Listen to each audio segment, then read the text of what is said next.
My name is James Rowlands, and I am a lifelong wrestling fan. In 2015, I started a podcast with my friend, Dan White, reviewing the WWE Network and seeing if it's worth the $9.99 a month. It was. And since then, every month we watch the latest WWE pay-per-views, NXT, and now 205 Live. Still continuing our journey through the network, watching ECW, WCW, and all its classic content. Until we've watched it all, we are with you, and we are the WNR.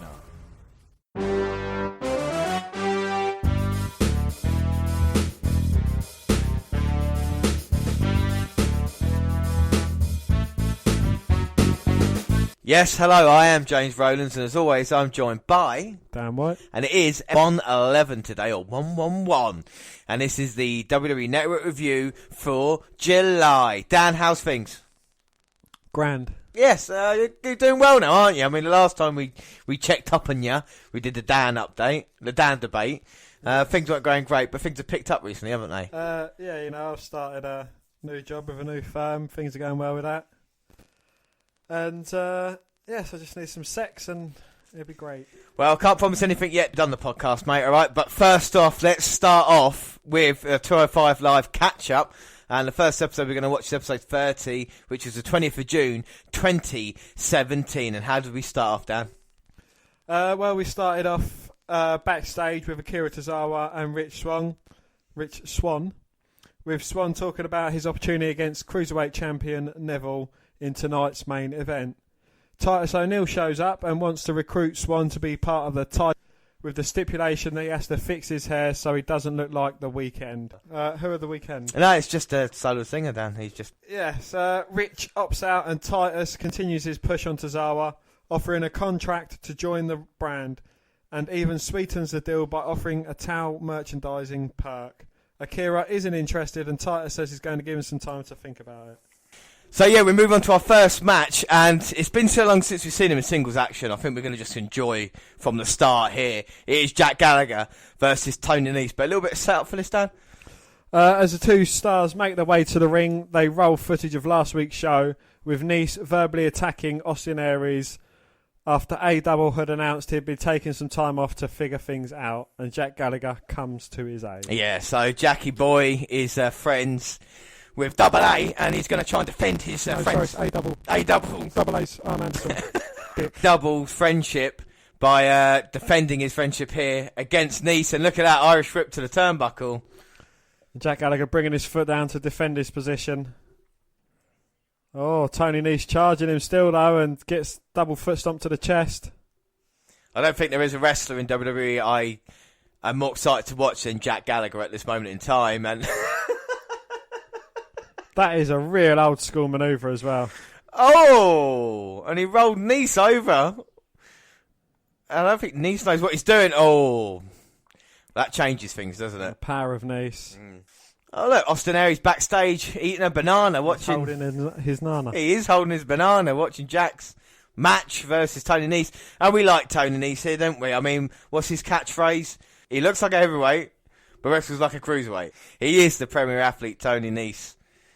And he's premier in right now as he takes Jack Gallagher down. It's because Jack's not wearing his rainbow-coloured trunks. Oh, yeah, he's wearing different ones. Oh, you get hit in the back of the head. Can you believe, Dad, it's over a year now since CWC was on? Hey, isn't that crazy? I don't bloody believe it. I don't. The first time we did see Jack Gallagher in action was then. The same with Tony Nese, then. Wouldn't it be cool if someone predicted who'd won that, though? It would be. But you're a dreamer, Dan. No, Nese. How is Ho-Ho Lun and Zack Sabre Jr. doing? Well, weirdly enough, we will see Ho-Ho Lun on NXT Update later, Dan. And no Amdara, of course. I'm not going to spoiler alert, but he might be next. And what the hell is Gulak doing? Well, he's got Jack hung upside down in a tree of woe, and it looks like he's laying on his back and pedalling a bicycle whilst kicking Jack Gallagher to the chest. And you can see the red marks on the pale skin of Jack Gallagher, but Nese in control now with a knee. With a Nese. Can he get him down? No. Jack Gallagher managing to kick out. Oh, look at the power of Tony Nese, one-armed. Oh, but Jack managing to slide down the back. And delivers a couple of thunderous knees to the midsection. Oh. Follows up by a big elbow. A lovely drop kick there. Yeah, right on the button, and now Gallagher's trying to capitalise on this. Beautiful butterfly suplex. Goes in for the pin, but only gets the 2. 2. Then Aries talking to the TV screen. While waving his banana about. Mm-hmm. Hey, lovely move by Jack, though. And a headbutt to the big chest of Nice. Well, that headbutt, we've said it before, I'm going to say it again, it will change things in a match drastically in Jack Gallagher's favour. Oh, most definitely said that before. Oh. You see a replay, but I thought Nice just caught Jack with a kick. Jack be nimble, Jack be quick, don't get hit by Nice's kicks. I'm going to leave it. Oh! Oh, Nice springboards over the top, and bounces over the top rope, springboards his way, but misses Jack Gallagher. Goes flying into the ring post there, shoulder first, and now he's going to position for Jack. He's calling the referee over, saying he's badly injured his shoulder. Oh, come on. Show no mercy. We know Jack's one of the we know Jack's a gentleman. But we know what Nice is like. He's a devilish heel. Oh, no. Oh! And rolls up Jack into the turnbuckle. From behind, and running Nice. And he's got Jack. 1, 2. What a twat. Tony Nice beats Jack Gallagher, and I don't think the shoulder was really hurt. Dan, what did you think of the match? I thought it was quite a good match, actually, between the two. Very fast-paced. Nice starting to show his heelish ways, and I think he's quite a good wrestler. Yeah, no, I am a big fan of Tony Nese, and I will watch Tony Nese versus Jack Gallagher all day long as well, because I think it's quite a good matchup. They're both different, but still fall into the cruiserweight range, which makes this show so good. And backstage, we see Dan. Backstage, who's there?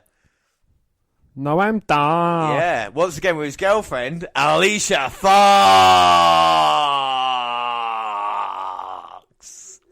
On FaceTime.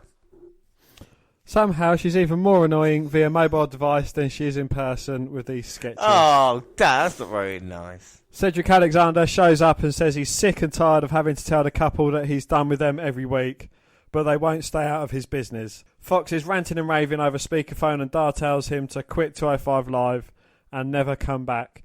Then makes a joke about Cedric having to fish his bags out of the river. Alexander is confused and walks off screen, and then comes back with his bag and asks Dar if that's the one he threw into the river. He walks out arguing with Alicia Fox about mixing up their bags, when Daivari walks in looking for his $15,000 bag that was given to him by his father. Oh, I wonder what happened to that then. We've seen a couple of skits with Daivari involved, haven't we? He's bagged now. He got the powder in the face last month. But we'll see what happens. I mean, are you excited for the Dar Alexander feud that just keeps going? I'll be excited for it to end. Yeah. Well, anyway, another feud that keeps going, or just started from different points of view, is Drew Gulak versus Mustafa Ali. And that's the next match we're going to watch. The whole no-fly zone gimmick. Yeah. Yeah, like I said, before the match, Gulak does attempt us to tried to convince Ali to join his no-fly zone, and has a stipulation to the match where they can't do high-flying manoeuvres. Well, the crowd's certainly up behind it and gnaws Ali. He starts off with a running dropkick. Dropkick's out, and I think there'll be no-fly zone. Corkscrews his way over the top rope to take out Gulak. Well, there's a flying manoeuvre there. Yep. The match hasn't even started yet. And Ali is annoyed. I mean, Gulak is all up in his business, Dan, isn't he, you know? Yes. And of course he's a fan of his Randy Orton's friend, his wrestling friend. He likes the no-fly zone. And Gulak, he is a good wrestler, though, to be fair to him. The technical side that we don't see a lot. And that's why he's trying to get the no-fly zone in. But Ali's just fantastic to watch. Springboard crossbody, can't keep Gulak down. Kick out. There's front face lock, but Gulak's got power. Lifts up Ali, perches him on the top rope, and then pushes him over. And he made Ali fly. He did. I think Ali's hurt his forearm there as well. Well, he did land on them wafer thin mats. Gulak working over Ali on the outside. Gives him a couple of stiff forearms and then throws him back into the ring. I think Gulak's smirking, Dan. No, he's just got a grin on his face. Actually looks like a miserable cunt. He does now. I think he was smirking on the outside of the ring, and because inside the ring's a no smirking zone. So I think he was alright. Now he's got Ali in the armbar. I'm trying to get that inverted Kimura locked in there, and Ali's trying to fight it, but not making sure his body weight is not taken down by Drew. Slamming Ali to the mat, going for the cover, but only getting a 2 count. 2! But he's working on the arm, he's keeping hold of it, and now he's smirking in the ring. He's just got a grin on his face. He's working that arm over. Gulak with a huge slam now, but Ali's shoulders not all the way down. Now they are, but only a 2. 2. Gulak's been in full control since he caught Ali off guard early on in this match. Look at that beautiful cravat he's got there now. And Ali's arm's choking himself as he's got his hand over his mouth. Close side, then a back elbow. Irish whip attempt. But Ali jumps over the oncoming Gulak. Oh, hits him with a picture-perfect drop kick. Is Ali going to start going flying again? He's just got to try and get some feeling back in that arm as well, hasn't he? As Gulak gets up in the corner. And now Ali's going to look for his rolling net breaker. Oh! Beautiful move. Dives in through the second rope. Nice front roll and then hits him with the neck breaker. Is Ali looking to finish it here? Gulak catches Ali's legs as he tries probably a drop kick. Oh, but Ali's got him in a cradle and gets a 3. That was a very shock victory for Ali. Well, he beat him on the ground. He beat him wrestling as opposed to high flying. I think Ali's saying that to him now. Dan, what do you think of the match? I thought it was quite a good match, It was over before it got dull, if you know what I mean. Yeah, I think it's right. And I think the feud is going to be good as it continues on as well, because we've got the basis of Ali being a high flyer, Gulak trying to stop him, and this is not over. This is not over. It is only just begun. But up next, Dan. Jack Gallagher's walking backstage, upset after losing to Tony Nese earlier in the night. Austin Aries approaches him eating a banana and talks about how he tried to go down the same road and do the right thing, but neither of them have had a lot of success taking the gentleman's way lately. He suggests they both be a little more like TJP and Neville, but Jack isn't very excited about the idea. Aries suggests they form a partnership, and although he's not quite sure, Gallagher shakes his hand. So, do you think this is the start of the Austin Aries heel turn then? Back on Jack? Yeah, I mean, Jack's I can't see him being a heel in that way. Very babyface like. Aries getting annoyed, yeah. I would love to see a Gallagher versus Aries match, but I just got a feeling they might be a tag team, but I don't know. There might be trouble in paradise. Anyway, talking about trouble in paradise. Talking about that, TJP confronts Neville backstage about what happened between them and their match last week on 205. Neville says he wasn't trying to get in his head and it was nothing personal, as he'll do what it takes to retain the Cruiserweight Championship. Perkins seems to buy his excuse and wishes him good luck in the main event. Which is coming up now, and that is Neville versus Rich Swan. Yeah, and we see Akira Tozawa standing ringside for this match. They start off and Swan and Neville going at it straight right in the... As soon as the bell rings, exchanging right hands, and now Swan trying to chase Neville. Neville back in the ring first to continue his onslaught. Neville just stamps on the back of his head, gets him down in a side headlock. And we've seen what Neville can do in the past 6 months as he's been the dominant champion, hasn't he? He slows things down, makes the opponent work to get back into the match, expend all the energy as well. Neville is not there to please the fans now with him in high-flying moves. He's taking a leaf out of Drew Gulak, hasn't he? No fly zone. But Swan responds with the drop kick, sending Neville to the outside. And Tozawa, I like that. Titus Neville's got him roped off as well, like a VIP area. What do you think of the Titus brand? I don't know. I think it's a bit silly a manager being twice the size of his do you know what I mean? His men. But I liked what he did last week when he was face to face with Neville and he said, like, Tozawa is coming for you. If he can do that and be serious, I suppose it's a thing that's different, isn't it? Well, let me put it this way. Would you rather see him on Raw or SmackDown wrestling? Yeah, no. Or would you rather see him on 205 Live managing? No, I would definitely like to see him managing rather than wrestling. And where's Darren Young anyway? Did he get fired without anybody telling us? I mean, great main event here on 205. Neville and Swan. Turn it up again now. Oh, Swan doing some flips in the ring and nice head scissors takedown there. Follows it up with a lovely drop kick to Neville, who's rolling out of the ring to try and catch his breath. You got to remember, Rich Swann is a former Cruiserweight champion himself. He is the man who lost the title to Neville to start off this the King of the Cruiserweights reign. But the upset could be in the bag, I don't know. But I can feel the level of excitement here at the moment. It is intense as Neville's trying to suplex Rich Swann. Swann managed to push Neville off the top, but gets caught with a big back elbow. Oh, but plants him with a step up enziguri and knocks Neville off the top. But he somehow lands on his feet. Looking a bit dazed and confused. Swann comes flying over the top rope and takes him out. And now Neville's got Swann. I think destination stairs. Well, he's going to go for the count-out victory. No, he's going to continue his pursuit and beat up Swann in front of Tozawa. Oh! He turns him inside out while throwing him against the barricade. Now he's gloating to the crowd. Well, Rich Swann doesn't look to be on the Neville level here. Rich Swann fighting back out of it, though. And now both the men to the outside again. Oh, face first onto the announce table, though. Well, midsection first onto the announce table. And Swann looks in a lot of trouble.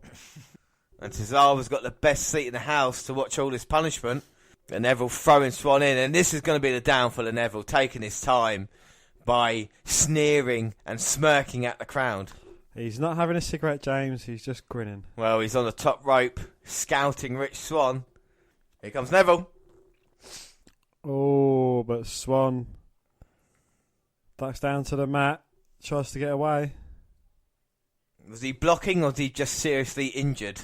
Indeed, and he delivers a striking super kick straight to the jaw of Neville. Sends him stumbling backwards, straight down to the mat. The instant replay of Swann's expression, it looks like Patrick Moore. But Neville's back up quicker than Swann. But I don't think Neville knows where he is, does he? Oh, gets caught with the right hand by Swann, and then the chop, then another right hand. Oh, ducks a clothesline attempt from Neville, going for the kicks. Takes out Neville's legs and then quick kick straight to the head. Was that a rich kick? It looked like he knocked him out. Oh, but Neville managing to kick out. Swann can't believe it. Neville, just by the smallest of margins, still in this match. Oh, but Swann coming back and turning Neville inside out with a clothesline. Swann's getting fired up, spinning heel kick to the midsection. Oh, I'm not sure what that is, but it might have beaten Neville. I don't know, inverted fisherman's or something like that, it looked like. Something like that. Something like that. Can't keep Neville down though, the Geordie. Drags him to the corner. Is he going to try and finish off Neville? Well, the Phoenix Splash finishes them all down. And Rich Swann now looking up. Grabs hold of Swann's right leg, but gets fought off. And now Swann's managed to go to the top. Here we go. Oh! Neville manages to roll inward and avoid getting hit. Oh, no. Rings of Saturn locked in. Here we go. It's only a matter of time before Swann taps out. Middle of the ring. Nowhere to go. He's holding on for as long as he can. Will he pass out or tap out? You said Willie. He taps out, Dan. He taps out. Willie. And then Neville immediately goes over to Does he? Neville immediately goes over to Tozawa and looks him dead in the eye and says, "Yep, that's going to be you. Come Great Balls of Fire." Yeah, so that's looked like the next direction for the Cruiserweight Championship. Yeah, it was quite a good match. Great bit of back and forth. I think Neville no-sells a bit too much though.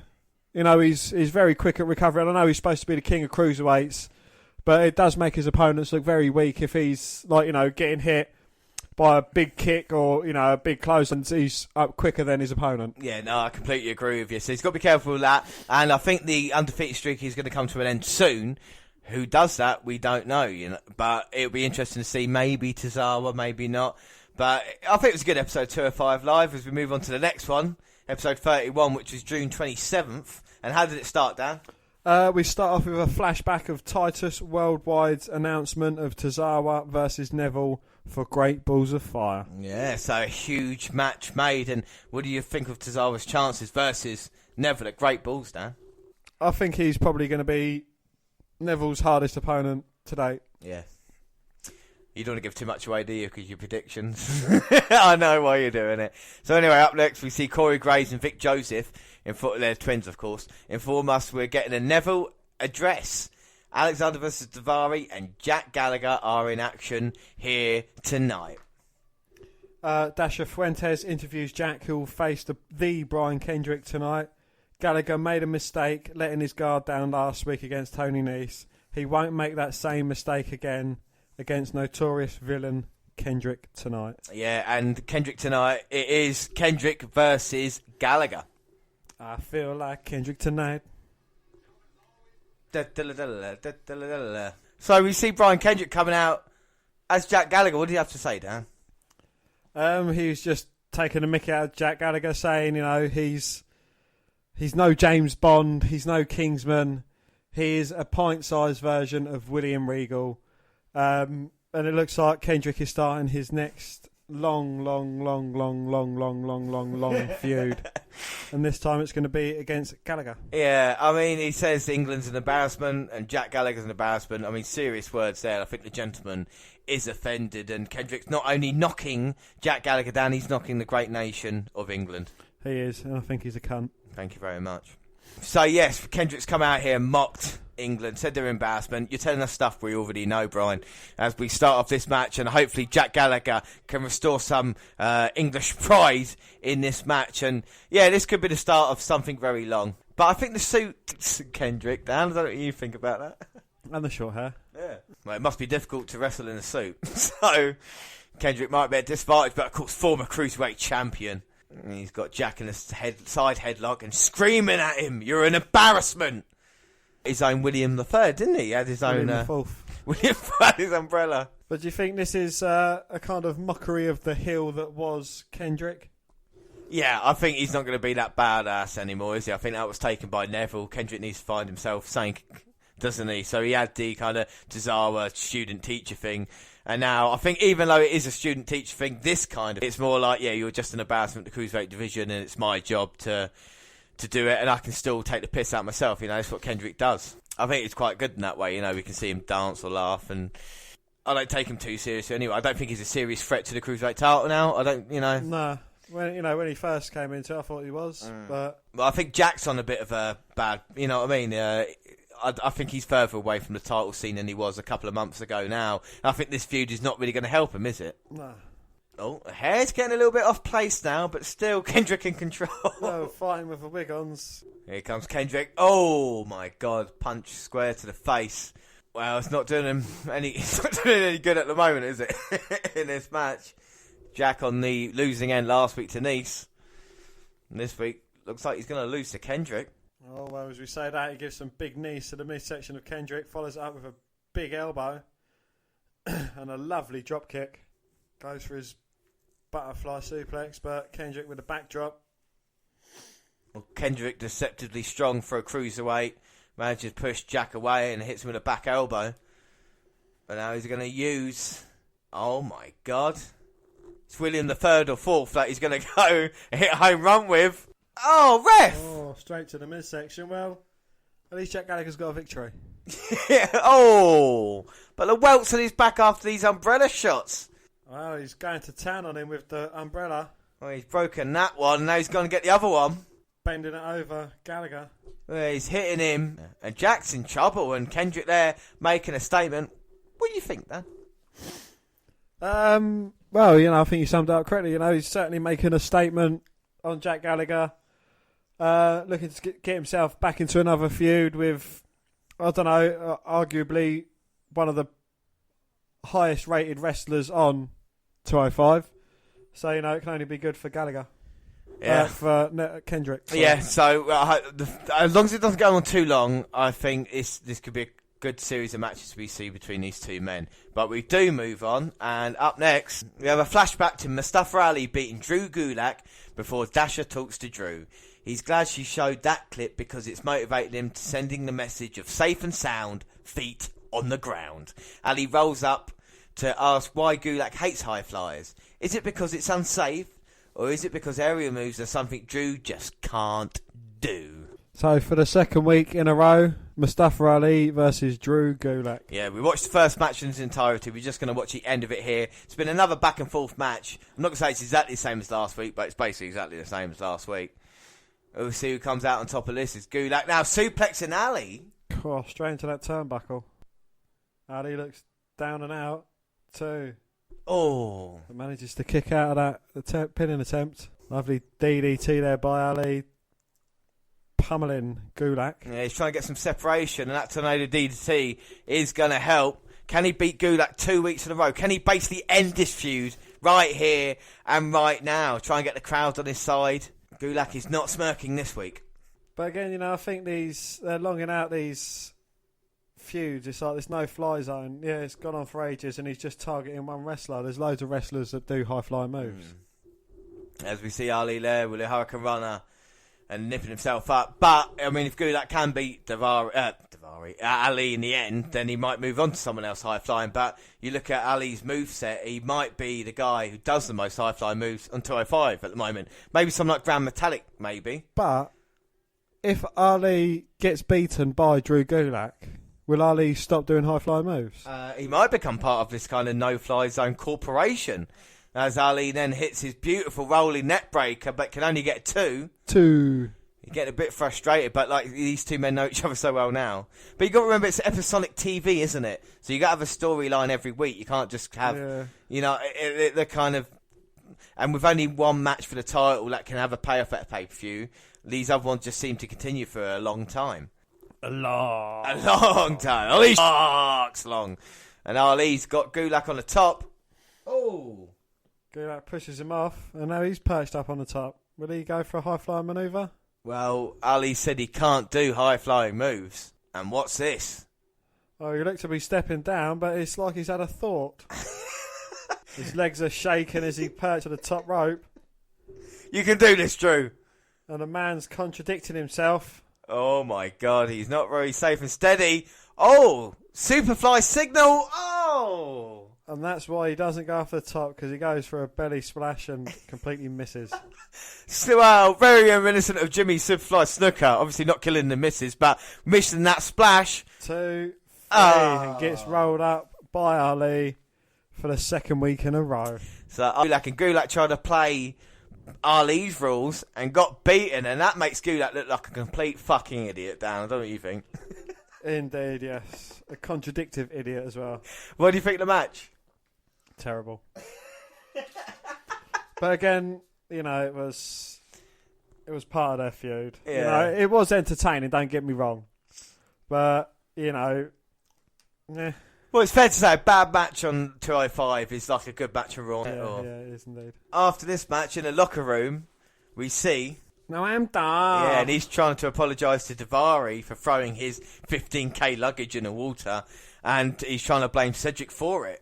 Daivari says it is peasant money, and Dari's relieved he doesn't have to pay him back because he's broke. His phone bill is killing him because Alicia wants to FaceTime constantly. She calls and Daivari takes the phone and throws it against the wall, telling Noam he still owes him. Well, up next, we see Daivari, and he defeated... Well, yeah, fuck it. Daivari defeated Cedric Alexander via pinfall following a hammerlock lariat. And he was aided by Dar charging on the apron and getting forearmed by Cedric, who then turned it into the finish. Dar climbs into the ring to beat down Alexander after the bell and then demands a microphone. He sends a message to Alicia, who he'd love to be on FaceTime with right now. The Cedric Alexander chapter is over and they can move on and focus on their love. Yo, Alicia, we did it! Yeah. So him and Alicia Fox have finished with Cedric Alexander. That is great news. Well, on to not the main event match, but the main event. And Neville sneers his way down to the ring for a promo. In 2 weeks, he defends his Cruiserweight title against another so-called challenger. But this time, he believes his opponent has been misled. The WWE Universe are convinced that the Wonder Kid, Akira Tozawa, has a chance of defeating him. And when the crowd chants, "Ah! Ah! Ah! Ah!" Neville dismisses it as cute. He's also not concerned with the white noise for Titus and Hill, eh? Dan? Well, yes. He knows Tozawa likes to give lessons, but the king likes to give warnings. don't show up at Great Balls of Fire, because if he steps in the ring, he'll get a slap of reality that he's not at the Neville level. Neville level. If Akira doesn't believe him, ask any of the men he's already beaten. Well, Tozawa appears, and when Neville asks what he wants, and if he understands English, Akira only responds, "Ah! Ah! Ah!" over and over as a crowd chants along. A frustrated champ charges, but he gets taken down and put out of the ring by the number one contender. Neville backs up the rank as Tozawa gives him a few more. "Ah! Ah! Ah!" and stares him down. What do you think of this week's show, Dan?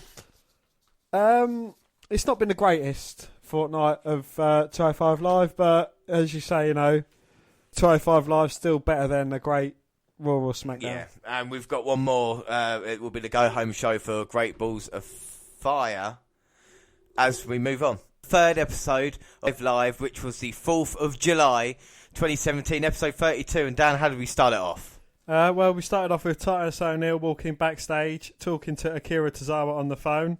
He chats up Daivari, asking if his shirt is Swelvet, which means silk and velvet. Oh, right, I wasn't sure. And Mustafa Ali, who could be Muhammad Ali with a few more wins.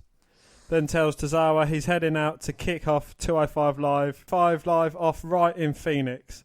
They practice some chants, and then the theme song plays. Well, Corey Graves and Vic Joseph tell us tonight we are getting Jack Gallagher versus Tony Nese and TJP versus Rich Swann. Titus is introduced as the founder of Titus Worldwide and makes his way to the ring, slapping hands with fans on the way in. O'Neil has a plexiglass podium with his brand's logo on it and pictures of Tozawa and Neville. He hypes the Cruiserweight title at Balls, saying the champ will be no match for his client. Well, Neville interrupts. He's complimenting Titus on becoming a charismatic leader, but he's selling a pure fantasy, saying he's going to show what happens when a client signs with Titus Worldwide. Neville shows footage of Raw's main event and Apollo Crews and O'Neil's destruction at the hands of Braun Strowman. The crowd chants, "You're not Strowman," causing him to pause and tell him nice. He says Titus is all about pursuing the dollar, not taking care of his clients. He invites O'Neil to watch his destruction of Lince Dorado from the commentary booth, so we will know what awaits Akira at Great Balls of Fire. So we are going to watch Neville versus Lince Dorado. It should be a good match. We haven't say Lince in a long time, have we? We haven't, no. He's quite a little firecracker in the ring. Interesting to see. So, yeah, see what he's learnt since we've not seen him for a while. Exactly, we've not seen him for a while. So hopefully this should be a good matchup. Cruiserweight champion Neville. He's got Tozawa to look forward to, shall we say, Great Balls of Fire. Can I just remark something? That seeing as though it's American Independence Day, have you seen the ring ropes? Yes, red, white and blue ring ropes. As we just come off the July 4th edition of SmackDown, John Cena coming back. We'll talk about that when we get to talking smack. But in the early going, Dorado trying to get an upset pin over Neville. Like I say, Neville's got Tozawa, Great Balls of Fire. That is going to be a cracking match, isn't it, Dan? It should be a brilliant match, yeah. And, maybe we'll see a title changer. Yeah, it was possibly. I mean, Tozawa's had a momentum on his side and, of course, joining Titus O'Neil as well. As we see Neville turn it round to Lince, he's got the size advantage. But Dorado, the thing we like about him, not just for stunners, but he's just it's explosion of yeah, he's again another one of these exciting cruiserweight wrestlers that we like to watch, along with a majority of them. I think pretty much everyone in that division has been exciting to watch, apart from Noam Dar, really. Well, Noam Dar, the real star on 205 Live, but Dorado impressive in the early going. He's going to try and flip Neville. Oh, a lovely monkey flip sends Neville crashing down to the mat. As we see Titus O'Neil on commentary with Corey Graves and the pimp Vic Joseph by the looks of it. I mean, he's certainly got a character about him, but we're not going to concentrate on him, concentrate on the match. Oh my God, look at Neville, Dirty Hill pulling on the mask. Oh yeah, but he tries eliminating Dorado from the Rumble, but Dorado manages to catch his legs under Neville's arms and flip him over. Oh, he's trying to go for the big kick. I don't know if Neville dodged that. And a huge hurricane of Dorado or Neville to the outside. Onto those mats on the outside there. Onto those wafer-thin mats, and they're mere millimetres thick with pure concrete underneath. Neville trying to send a message to Titus O'Neil with Dorado, but Dorado fighting at the moment. Oh, but gets sent over the ring steps, hitting his knee on the way over. Do you reckon he's Dorado's going to be the next target for the No Fly Club? He could be. We'll see how 6 foot goes as he carries on with Mustafa Ali. But Dorado, especially, he's one of those guys with a no-fly zone. You see the replay there. That will take all the flying away. Now Neville's going to do what he does best, and it's slow it down. Just wear down Dorado. He doesn't care what the fans think. Right in front of Titus and the announce table now as well. He's going to bounce his head right off it. Straight in front of the announcers. Now Gerard in the ring to use the ropes to get up as well. What's Neville going to do? Going to try and finish off Dorado, pointing at Titus. I mean, is he doing a Randy Orton, getting too distracted by who's at ringside? I think he is, but the big powerbomb now to Dorado. Plants him with that devastating powerbomb. Right. Straight into the rings of Saturn. Oh, he doesn't go for the pin, does he? He goes to hurt him. He's staring at Titus and now, and Dorado's got no choice but to tap out. He goes straight over to square up with Titus again. What do you think of the match, Dan? It was over quite quickly. I think, Neville's successfully sent out a message to Tozawa via Titus O'Neil. So, I think it's getting across as a good bit of rivalry going on there. It I is. think with Tozawa's lack of English skills, shall we say, he's getting helped a lot by O'Neil being in his corner because he is a brilliant talker. I think. I'm looking forward to Cesaro Neville, a great balls of fire. But credit to Dorado, at least he's featured on 205 Live, and he wasn't completely destroyed, was he? He did put up a little bit of a fight in that one. But anyway, up next, Swan approaches Perkins in the locker room to ask why he requested a match tonight. TJP says Rich wanted to see the guy who won the Cruiserweight Classic, and in the CWC, TJ beat Swan. They agreed to see who the better man is in some friendly competition tonight. And then we see a reminder about the Brian Kendrick's mocking attack on Gentleman Jack last Tuesday when he came out dressed as a gentleman with William IV. Yeah, it was. They're all suited and booted as well. And we move on to the match tonight. Jack Gallagher defeated Tony Nese via pinfall following a running dropkick after Jack refused to fall for Nese's feigning injury again, hitting him with a headbutt as he claimed his knee was hurt, much like he did in the match we saw last week. Yeah. Kendrick shows up on the Tron Kendrick shows up on the Titantron in colonial garb to deliver history lessons about the nefarious Brits and their military failures, drawing parallels to Gallagher's career. He plans to kick Jack out of 205 Live, just like his forefathers kicked the English out of America. And this revolution will be televised. Gallagher calls for the Brian Kendrick to come out to the ring, but we eventually go to a commercial. Yeah, so we're going to wait for that confrontation. Looks like the feud has only just begun. Then we see a replay of Cedric Alexander's win and the overall segment with Noam Dar and Alicia Fox from the July 3rd Raw, which we won't go into too much detail. Yeah, Dar is being seen by a trainer who tells him he won't need a neck brace. He says that's good news, but not as good as having Foxy back. She runs in as he breaks down his plan to claim the Cruiserweight title. She says that's great, but what about Cedric? Alicia wants them to keep after Alexander until he live, and Noam doesn't seem thrilled with this plan. Well, no, especially after last week on 205, Dar said he's through with Cedric Alexander. Looks like Fox wants to keep this going, which I suppose is an interesting way of looking at things. But our main event, Dan, it was Rich Swann versus TJP, and what happened? Well, Rich Swann defeated TJP via pinfall. After a hard-fought, evenly matched bout, Swann finally got a free count after a series of pin counters. TJ tried for another hold after the ref's count, not realising it was over.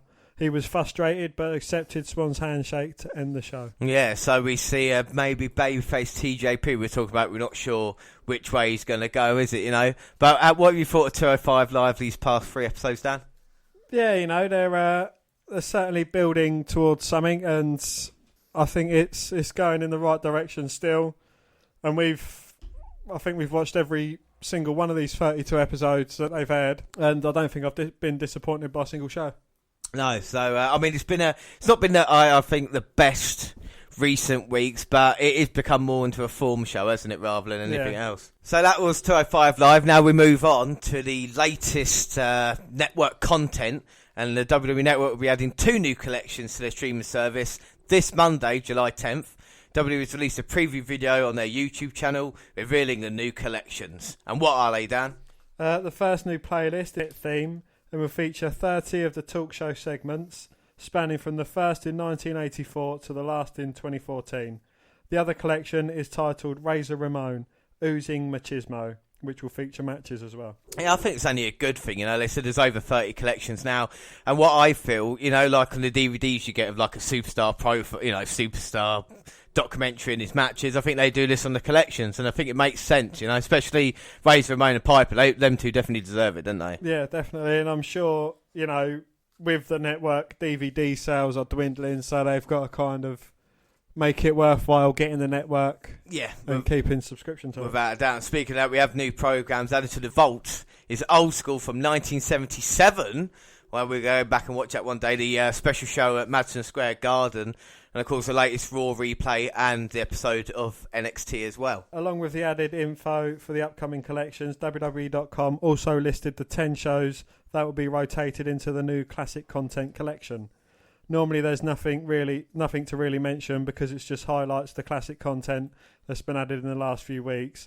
But this time it's confirmed the impending upload of the WWE CW episodes. To be precise, we now know for sure that the show will be added all the way up to 2009. Yeah, so something that I asked for the network to do, and I'm not saying you'll listen to me, but we are finally going to have some of that ECW show, which means people like John Morrison, The Miz, CM Punk, and it would be good because we've got Halloween coming up. Maybe we can see if the zombie's still on it or not.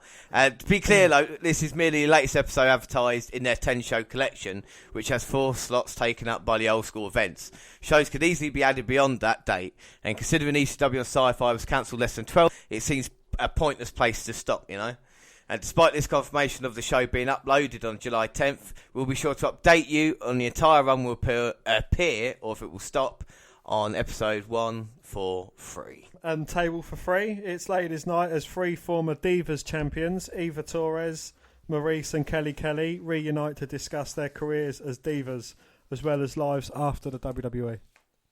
Yeah. They share hilarious in and out of ring moments and their controversial thoughts about the retiring of the Divas title. Yeah, the controversial thoughts. They didn't think it should have been retired. Oh my God, they're going to be in trouble for that. I quite liked Kelly Kelly, actually. You like Kelly Kelly? Yeah, she was an exhibition. I know, I wondered why you'd like her. So we move on to Talking Smack, which was after the last episode 205 we just saw. And Renee Young and Daniel Bryan are again the hosts for WWE Talking Smack. They start by wishing everybody a happy Independence Day before jumping to the events of SmackDown Live. The general manager was tired of James Ellsworth interfering with the women's division, so he decided to let Carmella keep her Money in the Bank briefcase. However, he felt he had to discipline Ellsworth.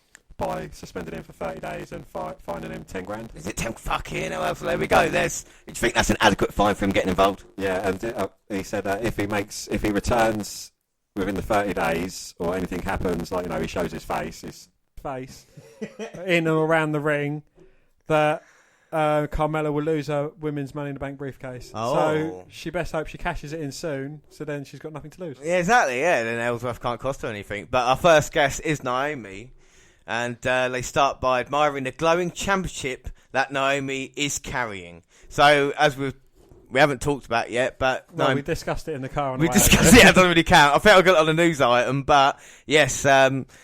Naomi's got a new championship down, hasn't she? Yeah, I think it looks very good, when she comes out, because it's quite dark and she's just glowing, and now the title's glowing. I think that's a very fitting way to have it. You had John Cena and his spin about, and you've had different variations of the championship, so I think it's only fitting for the women's title to be able to get a little bit of a makeover itself as well. Yeah, but does that mean she's going to hold the title now for a little while because it is glowing, or will the next champion have a glowing championship? It remains to be seen.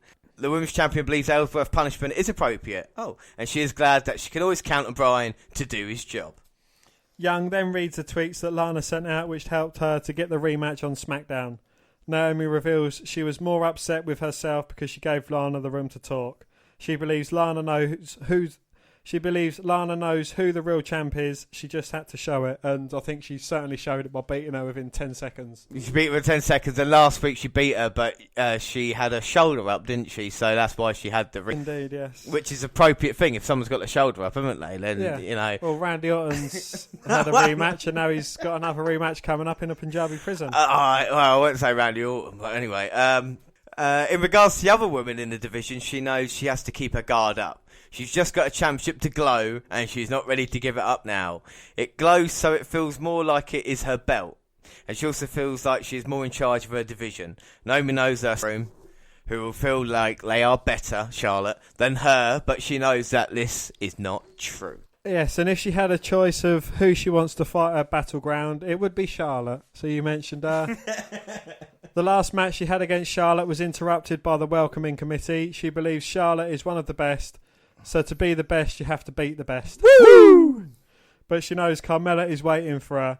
She does not know what is going on with Tamina tonight. Tamina a lot on her face, so the champ is confused by her actions. You know what happened? Dan, please tell us. After the match, after the very brief match, Lana was sat in the corner, obviously injured from the match, and Tamina came down and just basically ushered Lana out of the ring and walked off with her. Oh, right. So they're probably doing the same thing they did with Nia Jax and Alexa Bliss, which they gave up on about 6 months ago then. Possibly, yeah. Yeah. Anyway, after night, I'd love to see Charlotte versus Naomi at a pay-per-view. If only you were general manager, Daniel Bryan.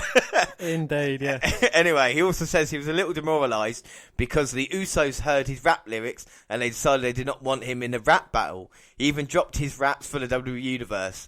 Even though the Usos did not let him be involved, he still loved the rap battle. He cannot wait to see the tag team match at Battleground. Do you want to tell me more about the rap battle, Dan? Well, it wasn't the greatest of rap battles, in terms of talent, but I think one of the Usos did drop a little bit of a bombshell on Xavier Woods and Paige incident, which was then quickly removed. As fast as the N-word from the Miz TV segment. Yes, we'll get on to that because Booker T has made some comments, which, it's an open goal for us. Anyway, back to talking smack. And our second group was Maria and Mike Kanellis.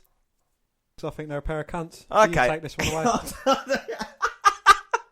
The GM tells Maria that the power of their love cut the cameras off in the building. She tells him that it was not their love that did it. Instead, it was some poor soul, and she feels sorry for him. Mike adds that this is embarrassing, so they were given a segment and the lights cut off. They're blaming someone backstage. Could it be someone who did that? Will that lead to a next feud? Do we know? Do we care? Anyway, after a look at the moment the couple debuted, Young asks them what exactly the power of love is. Maria tells her that she is looking at it. The power of love is within them. They want to show everyone that they have found love. Brian asks... if you're sitting at home listening, every time James says the word love. Well, Brian asks Mike why he loves her and he took her last name. Mike tells him that Maria is a powerful woman who brought him love. The least he could do is take her last name for love. Because, backwards time, if he took his wife's name, fair play, do you know what I mean? You would, wouldn't you? I mean, if you married Charlotte, you're really going to use, white. You'd be Dan Flair walking around. Yeah. Like, I would. Anyway, Maria tells Young that the reason they are back is to prove that love changes everything. Sorry.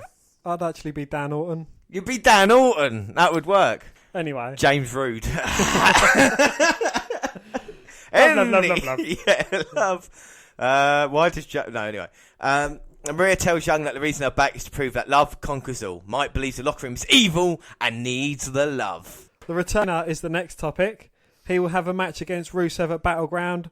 Before they could finish discussing the match, AJ Styles interrupts. Before AJ moves on, I just want to talk about that. We were asking, what would John Cena's big announcement be? Free agent coming back to SmackDown? Would he be challenging, Jinder Mahal at SummerSlam? Maybe. Would it be a challenge to Roman Reigns? Would he be challenging Randy Orton at SummerSlam? Would it be anything like this?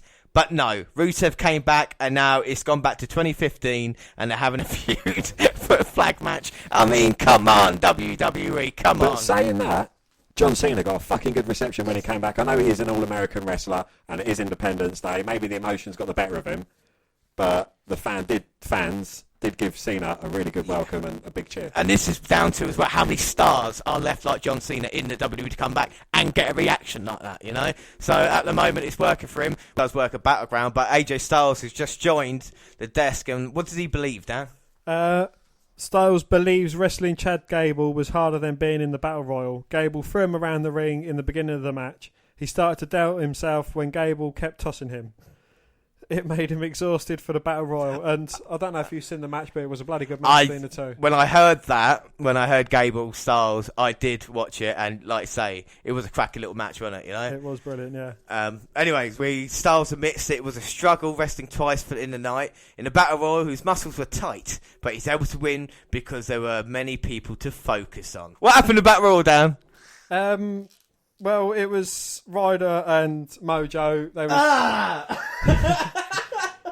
They was like, everyone was down, feigning injury, and it was them two, and I was like, yeah, you know, every man for himself, and then started going on against each other, and then someone interrupted, they eliminated him, Ryder had his back turned, and Shit Cunt eliminated him.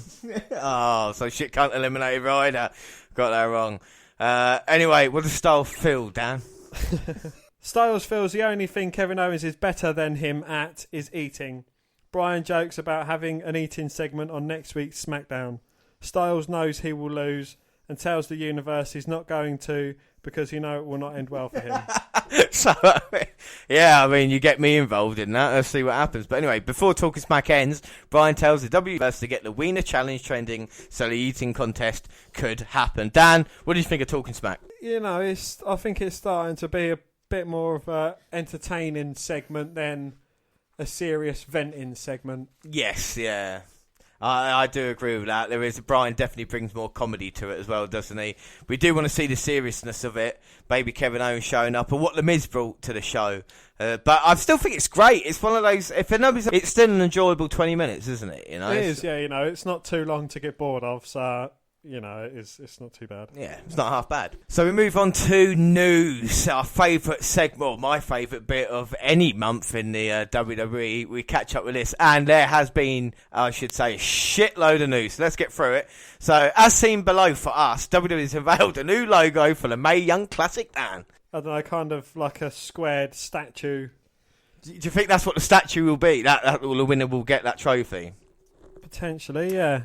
Yeah, anyway, WWE will be holding tapings for the Mae Young Classic on July 13th and 14th. So as we're recording this, it's only a couple of days away, and they're doing it at Winter Park, Florida. The company will be releasing episodes of the tournament on the section Video on Demand on the WWE Network starting on August 28th. So we're going to have a long wait until you actually see it.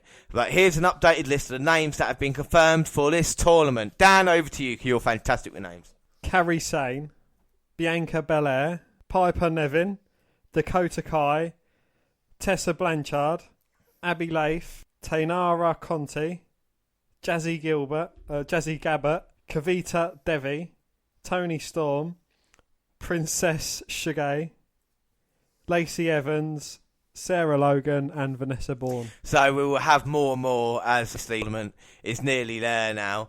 But it's something to look forward to, and of course we'll keep you up to date as we did with the CWC before and the UK tournament. We're going to have the latest episodes as soon as they're up there. We'll be covering it all because there'll be points on the line as well, and that's what really matters, Dan, isn't it? You know, that is the important thing. We don't care about the tournament itself. It's just the points that I'm going to get because I'm just great with the tournaments.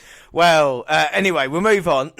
Not wrestling related, but it's still a good story. Well, the Conor McGregor versus Floyd Mayweather boxing match is finally official. It will take place the week after WWE SummerSlam. I'm sure WWE is extremely grateful for that little bit of kindness. It would have taken the shine off of SummerSlam, just a little bit. Just a little bit. The fight is between two of the most bankable and surefire pay-per-view draws in history, and early expectations are that a somewhat unprecedented match between the greatest boxer of his generation and one of the greatest MMA fighters in the world will shatter pay-per-view records, eclipsing even the years in development Mayweather versus Manny Pacquiao fight. Do you think it will? Well, in terms of money-wise, yes, because the price they're going to be charging to watch it on pay-per-view is going to be fucking hysterical. It will be, yeah. But I still think, I mean, I don't want to make any predictions here, but I think maybe 2 million buys for boxing and Mayweather's the biggest one. Maybe like 1.5 million McGregor usually gets for UFC. Put those two fans together and you put the people who wouldn't normally spend money on it, like us two, who will at that point in time as well. It's going to make them near enough billionaires, this event. It's rumoured that each man's going to get a good size of 200 million just for turning up for the fight anyway. So, yeah. I'd turn up to that to get knocked about by either man. Yeah, exactly, yeah. I wouldn't want to beat Mayweather's undefeated streak, but, if I had to. If you had to, exactly. Yeah. But one of the best stories of this as well, we've been following it, Mario Ranallo, his treatment in WWE. Well, we know now, former SmackDown player man Mario Ranallo will get to call the whole thing according to Sporting News, Dan. Yes, Ronaldo recently parted ways with WWE amid a shroud of mystery, with allegations of bullying being thrown around and lots of old history about WWE employees being brought back into the spotlight. In fact, Ronaldo is still under contract to WWE through August. Yes, and we'll get onto it in a second, what actually happened. This is just carry on, we'll update While he's it. not able to work for any other pro wrestling promotions for the time being, he has already made his return to both MMA and boxing events. And now he's just booked the event of his lifetime. Yeah, the full Showtime boxing crew will be on hand for the Mayweather vs McGregor pay-per-view. In addition to Ronaldo and play-by-play, not the one and only Al Bernstein and Paul Maglianani will serve as colour analysts. June Gray will be ringside reporter, Steve Farhood will be the unofficial scorer of the bouts, and Brian Custer will be the familiar host of the entire affair. But we got news though, Dan, it broke, didn't it? Well, news broke earlier this week that Mauro Ranallo will be returning to WWE via NXT.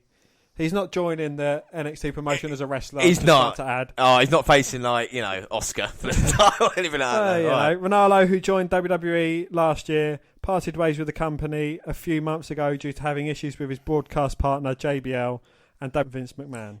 Well, last Friday on the Wrestling Observer Radio, Delve Meltzer broke down why Moralo decided to come back to the company via NXT. Well, they were trying to get him back essentially when he left, said Meltzer regarding Mauro Ranallo's WWE return and departure. No, departure and return. It's been a weird situation. What situation? It's been a weird situation because it's like at times it looked like they were in talks with him to come back and they stalled for a while. Last couple of weeks it really picked up. Yeah, well, obviously he's doing NXT and you could put the dots together, and if you don't want to, I'll put them together for you. The key that is in a show that most of the people that run WWE production don't go to. So that's the key right there. He's in a different world, working the Orlando shows and the takeovers and not the high pressure shows, so to speak. Yes, Ronaldo will join my mate Nigel McGuinness and Percy Watson on the NXT announce team. He's already been a part of several NXT earlier in the week, so we'll probably be hearing him call matches on WWE Network in the near future. Yeah, and also we talk about that. Ronaldo announced a new deal on his Instagram page last Thursday. He said, WWE and I mutually agreed to end my responsibilities on SmackDown, having nothing to do with rumours about disputes, he wrote. Yeah, sure.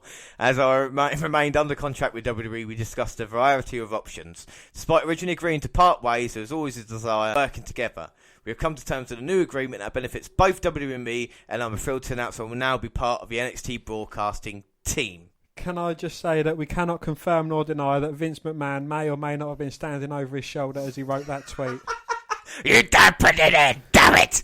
Ronaldo does work for Showtime Boxing and Bellator MMA. He's known for his high-octane announcing style. Of course, he was our favourite announcer last year, wasn't he, Yes, he also called the Action inaugural Cruiserweight Classic on the WWE Network, and he confirmed he's set to make his debut at Friday night's tapings. We're going to talk about live attendances. We've even got a little graph printed out for everybody here, Dan. A bar chart, my favourite type of chart. Yeah. WWE live attendance has increased since the brand split, although the average attendance in 1Q to 17 is the lowest from 2015 to 2017, Dan, you see? WWE live attendance in North America has actually increased since the announcement of the brand split in the third quarter of 2016. Average attendance has remained flat from the third quarter in 16 to the fourth quarter in 16 at 500 attendees per event, before increasing to an average of 6,000 per event during the first quarter of 2017. Though this marked the lowest number for the first quarter from 2015 to 2017.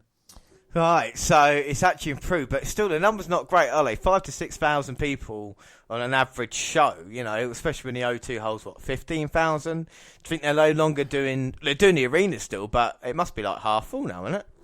Well, it's half full, but it's going to be half empty. Yeah, exactly.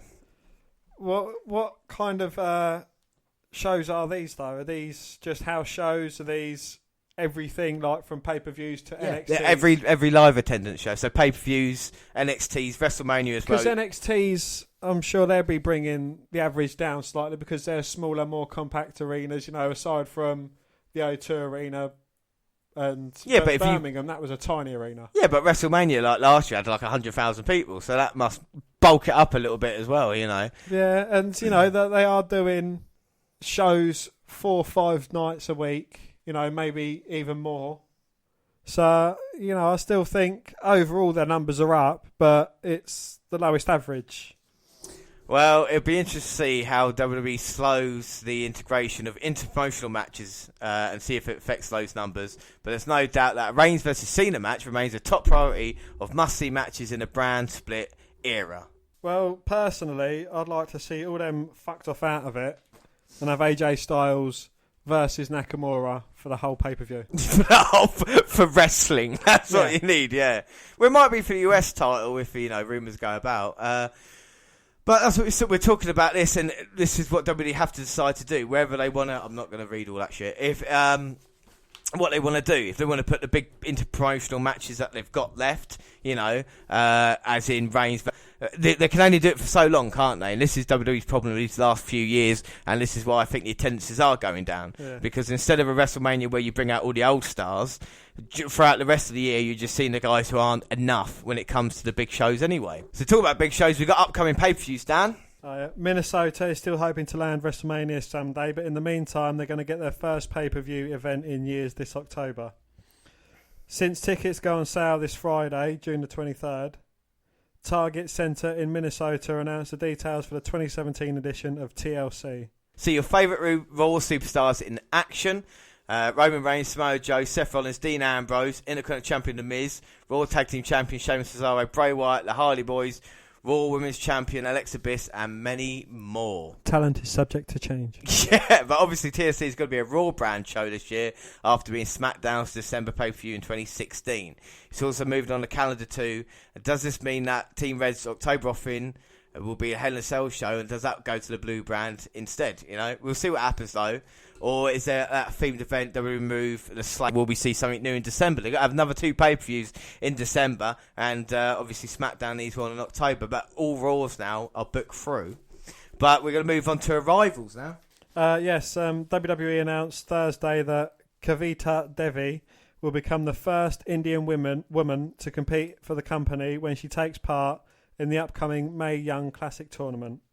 And according to WWE.com, the 5'9" Devi is a student of former WWE superstar, the Great Khali. No, but she also has a background in competitive powerlifting, so she probably hit the Punjabi, what was it called again? Punjabi plunge. Punjabi plunge is per the Indian Express, Devi said that following...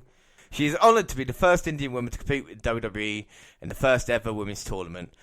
She says, I hope to use the platform to inspire other Indian women with my performance and make India proud. The former South Asian Games weightlifting gold medalist competes in the Great Khali's Continental Wrestling Entertainment promotion, and she caught the eye of WWE talent evaluators during a tryout in April. Yeah, the people you already know will join all of them.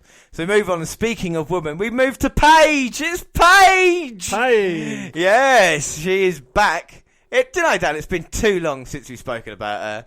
Well, a couple of weeks. To say, I've missed her in the ring. Yeah, I know, you've missed her taking shots to the face. But yeah, a couple of weeks ago, news broke that she and Aries had split. But at the TNA Global Force /Wrestling /Impact Wrestling /Slammiversary, Paige was seen at ringside in a mask. The latest news is they got back together on Friday night. Well, will this relationship last? Who knows? Who cares? Well, speaking of crazy women, Sunny, a.k.a. Tammy Lynn Sitch. Dan, you take it away. Well, for those who don't know Sunny, she is one of the most controversial personalities in the history of WWE. There have been plenty of pots by the words she has said along the lines... There have been plenty of pots stirred by the words she has said along with things said about her. The tales of her drug and alcohol problems are unfortunately wrapped up in any story you can tell about the WWE Hall of Famer. Her past in the porn and cam modelling industry also part of the conversation. And also part of my fucking view history on the internet. Anyway... Sonny seemed to be doing better while staying in the Soho sober living facility that WWE reportedly helped her pay for. But unfortunately, things might be getting a little bit too complicated for Sonny once again. She recently noted on her Facebook page that she passed out and fell. Sonny says she was immediately taken to a Southside hospital in Bayshore, New York, where she's currently staying. This might be a serious situation, but we're hoping for the best. There are no real specifics on what happened, although Sonny said she was pretty rocked and not ready. Whatever that means. Regardless of the reason, she said in a Facebook post that the hospital staff hadn't let her take a shower yet. They might have been just as concerned as we are about the original WWE Diva. Well, she seems to be going through a lot recently, and other social media posts have been troubling. She recently posted, "No one cares about me." She's also been posting pictures of the bruises on her body and blood in her hair. Whatever her issues seem to be, it would be amazing to see a redemption story for Sonny. She was one of the best parts of the early Attitude Era for a lot of fans, and she obviously has people who care about her. We're wishing Sonny the best, and hopefully she can get back to better health soon. Yes, we will. And speaking of batshit crazy blonde, Trump next, because the pro wrestling president, this was on the BBC News website. I don't know if you heard about it, Dan, but Donald Trump has shown time and time again that he views politics as a performance art. Another reality television competition where the more drama and conflict there is, the better. His CNN wrestling video tweet is just the latest, most jarring example. For Mr. Trump, the political process is like a world wrestling entertainment match. During his campaign, he pulled back the curtain on the show and laughed along with supporters at the spectacle. He encouraged his crowd to cheer the hero, him, and berate the villains, everyone else. As president, nothing has changed. CNN has just been chosen as the latest #1 bad guy. Well, the president's tweet will certainly harshen the level of discourse in the nation, or that Mr. Trump is inciting violence. Most of his supporters, however, will see it as Mr. Trump probably intended the latest episode in the biggest show ever to hit the US political scene, the newest twist in the remaking of the modern US presidency. Well, Mr. Trump's unusual tweet comes a day after he said his use of social media is not presidential, it's modern-day presidential. On Thursday, the president launched a crude personal attack on MSNBC hosts, Mika Brzezinski and Joe Scarborough. His tweets were condemned by the Democrats and Republicans alike. But Mr. Trump has an entry in the WWE World Wrestling Entertainment Hall of Fame for his appearance in the franchise a decade ago. And I should really explain, if anybody's not seen the tweet, you know when Trump took down Vince McMahon at ringside, basically Trump retweeted that, but Vince McMahon's head had a CNN logo, so he's basically just punching CNN. So anyway... Yes. People that don't know it though, in 2007, franchise owner Vince McMahon challenged Mr. Trump to a so-called Battle of the Billionaires at a WrestleMania event with a wager that the loser would have their head shaved. During the same event, Mr. Trump was thrown to the mat by wrestler Stone Cold Steve Austin with his signature move, the Stone Cold Stunner. Yeah, we should say this is someone else fighting about wrestling. It's not us, like when you say thrown to the ring. Hello. The guy obviously hasn't got a clue, but anyway... Rather than fighting directly, each business magnate brought back a performer. Mr. Trump wrestler was victorious, and Mr. Man's wrestler is now dead. Yes, and Mr. Trump's wrestler's now wrestling for Impact Wrestling. Yeah. And he went again and... Paige's boyfriend. Yeah. The scripted sidelines of the ring, Donald Trump performed his scripted attack on McMahon, providing the original video for his beatdown of CNN. Yeah, and then, of course, as we know, Mr. Trump then helped shave McMahon's head on television. If you want to hear a more, fun, fact-filled look at it, go back to our podcast where we did the Trump effect in wrestling when he had just become president of the United States. And we told you this was going to happen. We said it here, and we were right. But anyway, move on, Dan. Probably your favourite news story of the week. In his latest Heated Conversations podcast, Booker T addressed the incident on last week's episode of WWE Monday Night Raw when LaMelo Ball used the N-word in the Miz TV segment, and how WWE followed up the very night on SmackDown.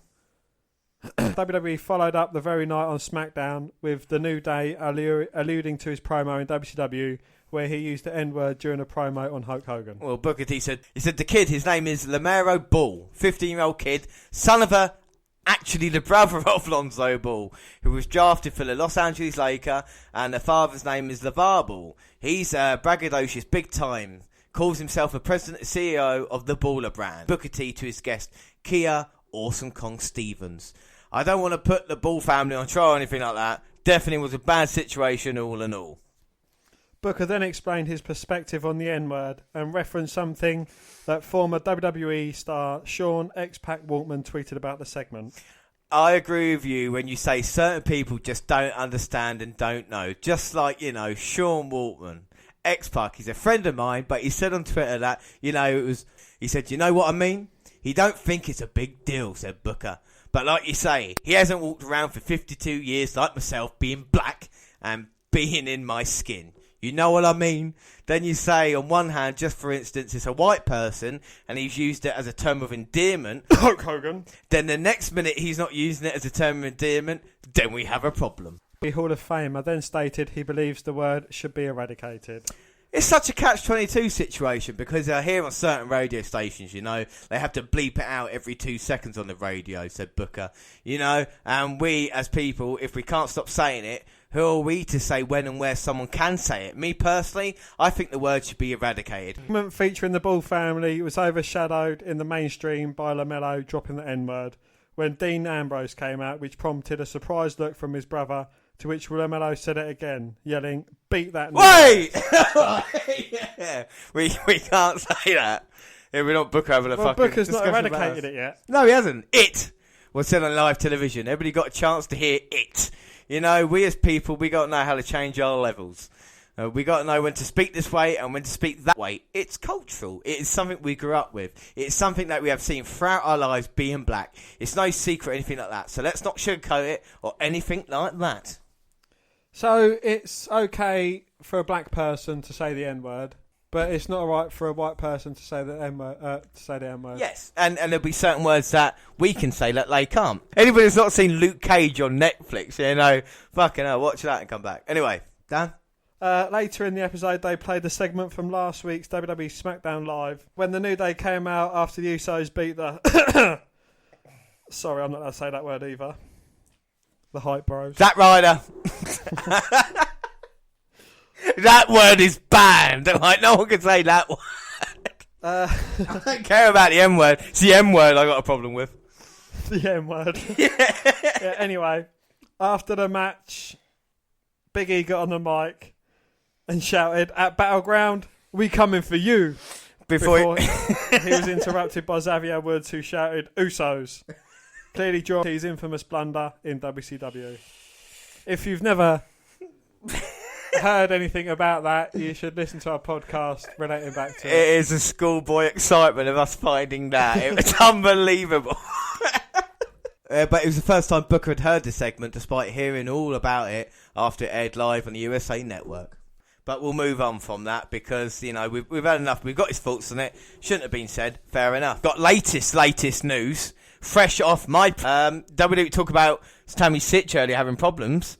Who's having problems now, Dan? Well, WWE has stepped in to help none other than Just Incredible after a troubling video he posted to YouTube on July the 4th, 2017. In the video, Credible, whose real name is PJ Polaco. Yeah, you can see... Polaco, you can see why he yeah, Just Incredible. He changed it, He said he was arrested, faced jail time, and hadn't had a public defender get back to him. He noted his past with WWE and stated his life was on the line. Well, yeah. I think if he's a dickhead and gets himself arrested, then he should fucking deal with it. Well, anyway, the video was posted in response to a March 2017 arrest. Credible posted a new update yesterday where he revealed he was going to Tampa, Florida to get help for his alcohol addiction. Well, I guess I insulted a few people of my community. For the truth that I told yesterday. As you can see, I'm at the Bradley International Airport going to get help in Tampa, Florida for alcohol abuse. Yes, I'm an alcoholic. Yes, I'm a recovering alcoholic. No, he said I'm an alcoholic. I don't. Yes, I'm a recovering addict. I don't do drugs, but alcohol is the worst drug in the. It's just incredible. He explained the aforementioned video got him heat, but he's going to keep posting them until his privileges to do so are revoked. It's just been revoked. All right, I'm going to finish this anyway. But the post got me heat from many, many places, Credible said. So I'm posting another. I'm going to keep posting until these motherfuckers, until I get sick and tired of doing it, until I take my phone away. A lot of hypocrisy, a lot of bullshit. No one wants to help. The former ECW wrestler revealed WWE stepped in to get him help. No one wants to help me. There you go, WWE has. So if I keep posting videos about I don't have an alcohol problem. No. What about my drug problem? Oh, no, I don't have one of them either. No, don't. Anyway, you have an anger issue. Maybe you should start posting videos about that. You fucking cunt! He says that he thanks Vince McMahon, Stephanie McMahon, Hunter Scott Hall, DDP, Jake Roberts.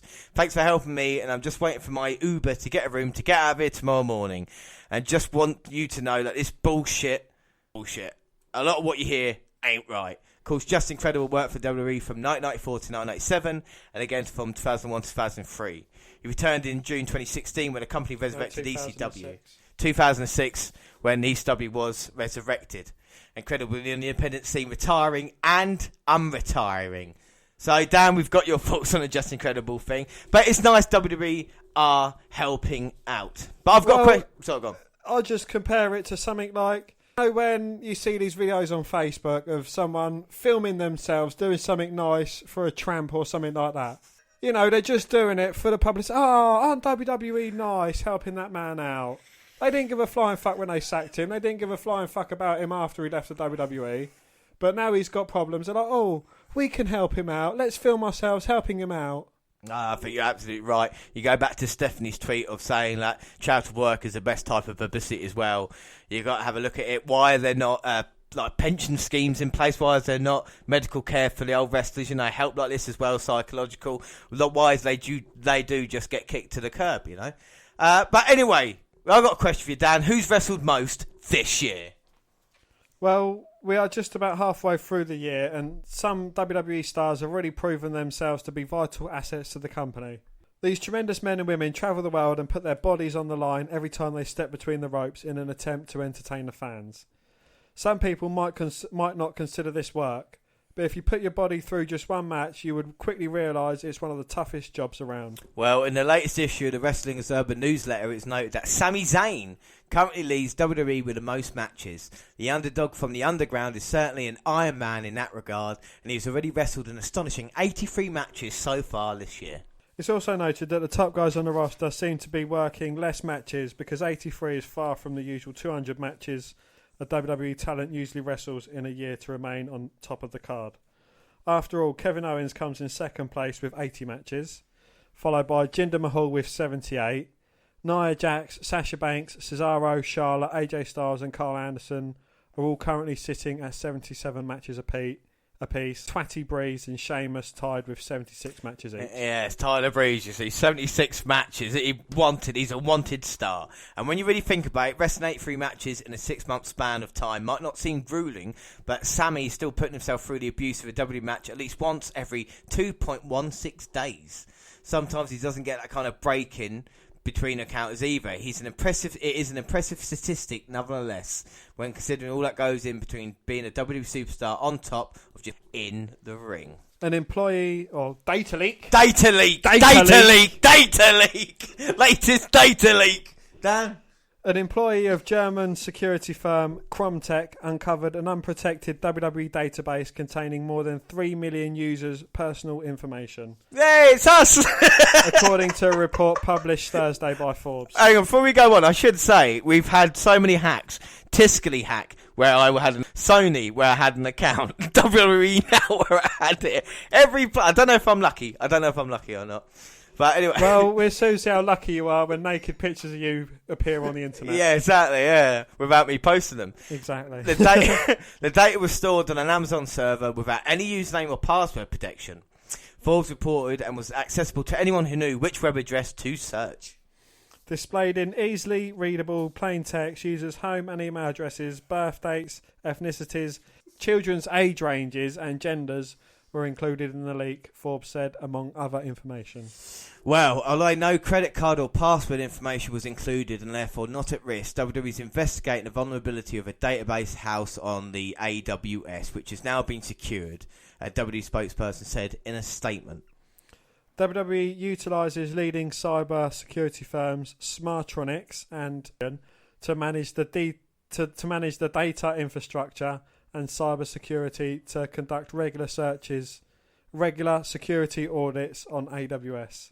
We are currently working with Amazon Web Services, Smartronics and Praetorian to ensure the ongoing security of our customer information. According to Forbes source, another database was left on an Amazon server containing more information on primarily European fans. Yeah!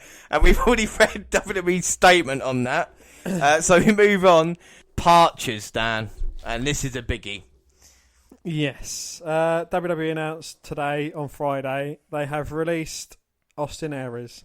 No other details were made available, but below is their full statement. Well, WWE has come to terms on the release of WWE superstar Austin Aries. WWE wishes Aries the best future endeavours. Before we talk a little bit, Eric, what's your thought on the news?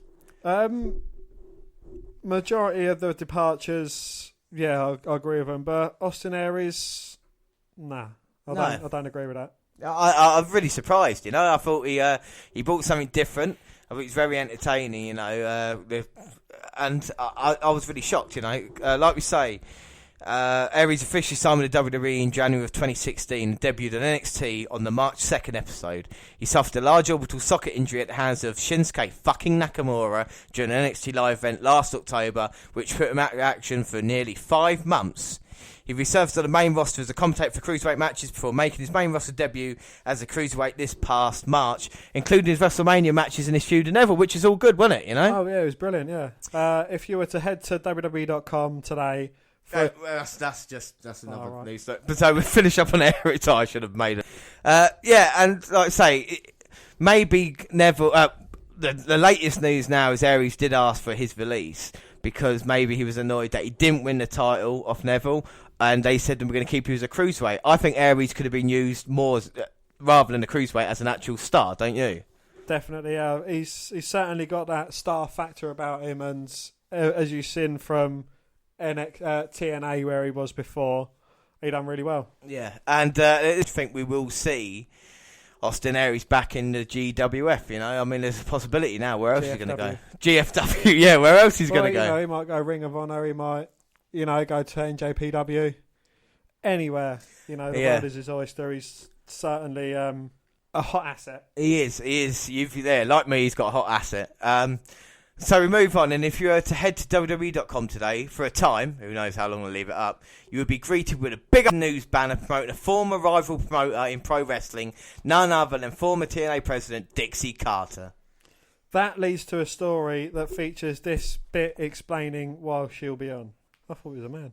Dixie. You thought this... I always pictured a man looking like Vince McMahon, but you know, anyway. maybe it's a woman that looks like Vince McMahon.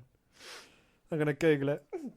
The latest instalment of WWE 24 will feature exclusive commentary from many of Angle's closest friends and colleagues, including Mr. McMahon and Dixie Carter, who worked with the Olympic gold medalist from 2006 to 2016. And so they went out their way to mention Carter, who will be on the show because she worked with Angle, but also went out their way to avoid mentioning where exactly they worked together for an entire decade. I wonder if they mention it on the broadcast. And Dan, you were saying to me, what is the programme going to be called now? What is the programme going to be called, James? It's going to be called Kurt Angle Homecoming WWE24 series, which is airing straight after Monday Night Raw this Monday. Oh, yeah, I told you about that. Yeah, so some breaking news over this weekend. Dan, what was it? AJ Styles wins the US title at MSG versus Kevin Owens. Rumour has it there is a match for Battleground. Rumour has it their match for Battleground has been scrapped. But with KO, the face of America, will it be long until he regains the title? Exactly. Does it take away the whole point of him being the face of America if he's Canadian, he hasn't got the US title, you know? Yeah, well, I heard through the grapevine he lost it because he got injured at TLC, at the ladder match. Oh, okay. So, you know, that might have... So Owens might be taking some time off then. So yeah. The feud might be over for the time being. It's a bit of a shame because never got truly heated up, did it, between these two men? No, and it could have been a very interesting feud between the two. Yeah, but Styles, fair play to him, winning the US title at Madison Square Garden. I bet it was a hell of a pop, wasn't it, you know? Oh, definitely, especially for a live show as well. Yeah, well, on SmackDown, I should say, New Japan Pro Wrestling's megastar, Kazuchika Okada, attended both Monday Night Raw and SmackDown Live this week and was allowed to stay in the gorilla position throughout the shows. Okada, one of the most gifted professional wrestlers in the world, was shaking hands with everyone before and after they went through the curtain, according to rapper Raheem Jarbo, better known as Mega Ran. Mega Ran attended one of the tapings and even posted a photo with Okada. Watching a legend be that humble and respectful was super inspiring, he said, adding that he congratulated and wished everyone luck as they made their way in and out. Well, Finn Balor, who knows Okada from his days in Japan, posted a photo on his Instagram with him after his match on Raw, and a Rainmaker sported his Balor Club jacket. The 29-year-old star, who's the current IWG champion and is also known as the Rainmaker, was in the country to be part of the NJPW G1 special in USA shows during the past weekend. So we move on, and John Cena has has made a name for himself around the world for a combination of wrestling, being a movie and television star, and his charity work, notably with the Make-A-Wish Foundation. He doesn't make a big deal of it, but he's had the most Make-A-Wishes, you know? He doesn't like to mention it, no. But I bet none of them have been filled either. No, and that recognition as a stimulus for discussion on an Australian tour. During his Australian tour, John Cena answered a fan question in regards to WWE not acknowledging Chris Benoit, which was caught on video. Well, the question itself in reference to W not mentioning Chris Benoit in any context since June 2007, when he reportedly murdered his wife and son before hanging himself 2 days later. You wrote this bit down, alright? He did it, okay? No, he allegedly wife and son. Where's your mini Chris Benoit anyway? You actually got it!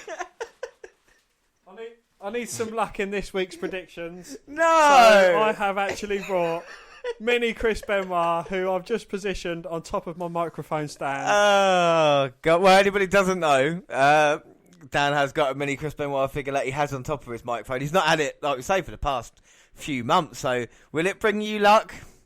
We shall see. Anyway, replying to the fact, this to say, Dan. Very difficult question, and I'll answer it like this. Oftentimes, we get caught up in a person's ability and their performance, and this transcends WWE. This is a problem in sport. It is also a problem in entertainment. People will do bad things, but if they are good at what they do, sometimes those things are overlooked. I don't believe in that. I believe you should take ownership for your actions, all of them, not just ones that are performed in front of an audience. I think our company's stance on the entire situation set a precedent for athletes and a precedent for entertaining of taking ownership for your actions. Because, of course, Steve Austin being arrested for beating up his wife, or Jimmy Snuka murdering his wife and still being in the WWE Hall of Fame, that is fine. But if it's on the big news, then you're not going to be allowed. But I can see the WWE stance. But it is John Cena. Vince McMahon's got his hand right up John Cena, isn't he? And John Cena's actually going, yeah, exactly. This clip was taken by an Australian WWE fans page on Facebook. It shows Cena can answer the WWE's questions. The 16-time world champion is scheduled to face Rusev at the upcoming WWE Battleground pay-per-view, as confirmed this past week on SmackDown Live, when John Cena made his highly anticipated return since WrestleMania 33, when he proposed to Nikki Bella after they defeated The Miz and Maurice in an intergender tag team match. It's also been reported that Kurt Angle accidentally dropped Chris Benoit's name this week during an interview. Kurt. But we move on. Oh, sorry. Oh, sorry. John Cena's made his highly anticipated return since WrestleMania 33. But Brock Lesnar's also not wrestled since WrestleMania 33. Yes, but he's been on Raw, hasn't he? He's shown up on Raw. Only recently. Yeah, I know, but still, he's still been there. But anyway, next bit of news, Dan. While listening to the latest episode of the Edge and Christian's Pod of Awesomeness, I couldn't help but appreciate Edge's take on the name of the WWE pay-per-view event this weekend, Great Balls of Fire. Before we go any further, For how stoked I am for Joe versus Brock, I got to mention again, this pay-per-view name is just brutal. I mean, come on. It's a great song. I'm a fan of Jerry Lee Lewis. I appreciate everything he did. Dancing on pianos, setting them on fire. He was a trendsetter. He was a groundbreaker. That song was from the 50s. I don't know if it needs to be the name of a pay-per-view. I picture just flaming testicles now when I hear that. And when you see the logo for it, it just looks like flaming testicles. Well, he did go and say he likes a classic look. They gave the promos with a full dive into the 50s, but it's a show. I'm not sure if we should feel better or worse by the fact it slightly only exists because it makes Vince McMahon laugh. Anyway, enjoy the flaming testicles this weekend. Well, injury news. Johnny Gargano may not be able to get revenge against his former tag team partner anytime soon. Pro Wrestling Sheet's Ryan Satin reported Monday that Tommaso Ciampa may be out of action until March 2018. PW Insider reported in May that Ciampa suffered a torn ACL at a live event before NXT TakeOver Chicago on May the 20th. And being someone that's suffered from a torn ACL, I know that is fucking painful and I'm still not over it. Now. No. And that was 10 years ago. That was 10 years ago, but I didn't do it to you. You accidentally did it yourself. At TakeOver, Ciampa teamed with Gargano in a ladder match against the Authors of Pain. Ciampa Gargano lost, and after the match, Ciampa attacked his tag team partner. On the May 31st edition of NXT, Ciampa alluded to his knee injury during his explanation for turning his back on Gargano. The fact that Ciampa and Gargano may not be able to renew their rivalry for almost an entire year is less than ideal. Especially when WWE has created an atmosphere where it rarely alludes to anything that happened more. It rarely alludes to anything that happened more than a few months ago, unless it is CM Punk versus Randy Orton. Yeah, they go back 3 years. However, Ciampa's betrayal will remain fresh in fans' minds when he steps back in a WWE NXT ring again, whenever it happens. Should Ciampa come back in March, the timing would work out somewhat well, since NXT will almost certainly plan for a takeover event in conjunction with WrestleMania 34, which is scheduled for the 8th of April 2018. A March return would allow for Ciampa to feud with Gargano in the weeks leading up to WrestleMania weekend. Yes. What happens, it's a bit of a shame because that is a hot angle, but it still should be hot when Ciampa does return. Well, long-time wrestling fan Maria Menounos has been active with WWE in a variety of capacities, including in the ring since 2009. The popular television, radio and internet personality even had a WrestleMania moment back in 2012, teaming with Kelly Kelly, who Dan likes, to defeat Hall of Famer Beth Phoenix and Eve Torres. Since then, she's been a staple of events like Access and the Hall of Fame ceremony, hosting the red carpet and even inducting her friend Bob Backlund in 2013. Well, on July 30th, Menounos announced she'll be stepping down for a full-time job as an anchor for E! as she continues to undergo treatment for a brain tumour. The diagnosis came back in April, almost unbelievable, while she was helping to care for her mother during her battle with stage 4 brain cancer, and after the AfterBuzz founder had been experiencing headaches, slurred speech, and difficulty reading her teleprompter. Dan, you might have a brain tumour. Sorry. Maria recently underwent a 7-hour surgery which successfully removed almost all of the golf ball sized growth, which was found to be benign. Dan, benign, B10. The People magazine, her doctor said there's a 6 to 7% chance that we'll see it come back, but I'll take those odds any day. Well, please join us as we say we wish all the best to Maria and her whole family, especially my other Lita. Here's hoping we'll see Menounos back on the red carpet and maybe even the squared circle soon.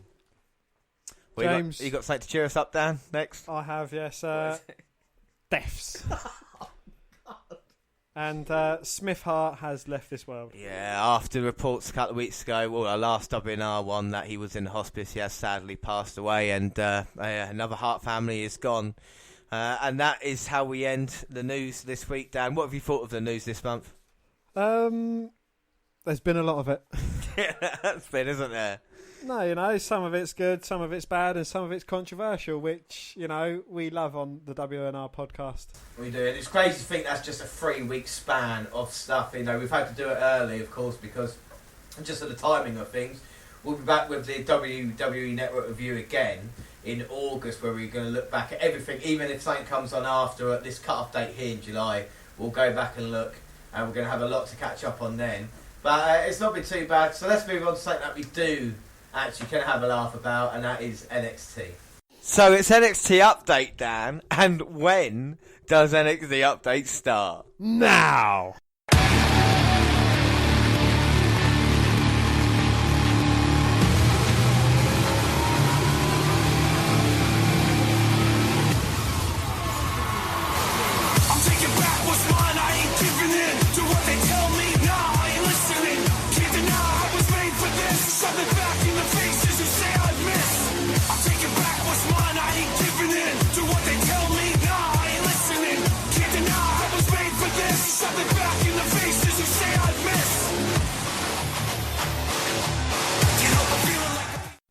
We might not be seeing Bobby Roode now, Dan, but in 2 weeks' time at NXT, he will be defending his NXT Championship versus Roderick Strong. How big is that? We're not only in NXT Update today, not only have we got Cassius Ohno versus Aleister Black, we have also got the women's title on the line, the NXT Women's Championship, last women standing, and the NXT title, Dan. What a great NXT Update. It's like a mini takeover, isn't it, you know?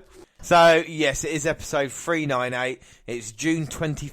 And at the start, Tom or Todd Phillips tells us we'll see footage later of the brawl between Bobby Roode and Roderick Strong that WWE's been hyping online all day. But our first match is, Dan? Our first match is Ember Moon going against Peyton Royce. Yeah, and Ember Moon, of course, missed out on TakeOver due to a shoulder injury.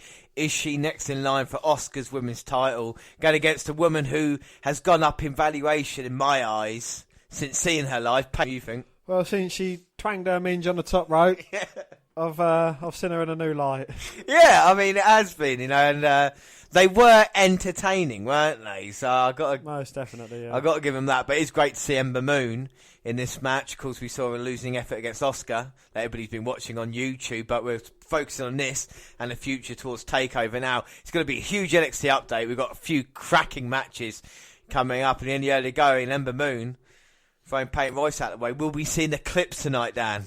I'm hoping so, yes. We didn't get to see one live, but, you know, just seeing her and Asuka both live was good enough anyway. Yeah, it's fantastic. And Billy Kay at ringside, just seeing Peyton Royce being caught with that beautiful handspring forearm. Ember Moon looking to climb up top but getting cut off by Royce. And now what can the Aussie do? Peyton Royce! Hang on. Oh, but she fights off Peyton Royce, but the referee's distracted. Oh, Billy Kay up there and I'm whipping Ember Moon down. Yeah, hanging Ember Moon up, and that second right, Peyton Royce taking advantage of that, throwing Ember Moon into the ring post, shoulder first. Was that only a one count though? One. I think it was. Peyton Royce annoyed by that. Throws her into the ring post for the second time. Hanging Ember Moon up there.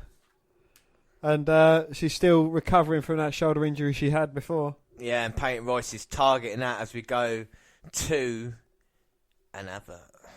And we're back after the break, and Peyton Royce has got Ember Moon in what looks like a horrible submission on that injured shoulder.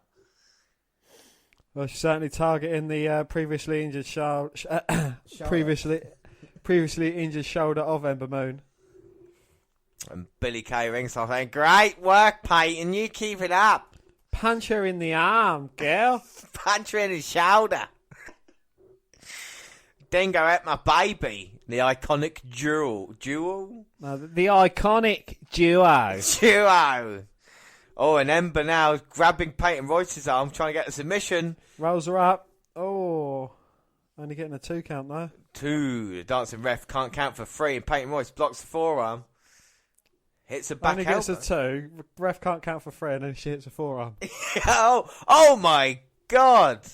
High five to the face. Royce trying to grab hold of Ember Moon's trunks, but Moon kicking her off. Oh, a lovely springboard crossbody. Goes for the cover, but only a 2 count. 2. And now Ember hits Peyton. That backbreaker, and now she's going to try another handspring. Oh! No, she gets caught with a spinning heel kick. Peyton's got this. No. And now Peyton's going to try and capitalise on this. Oh, Ember moves out the way. The kick rolls her up again. 2. Oh.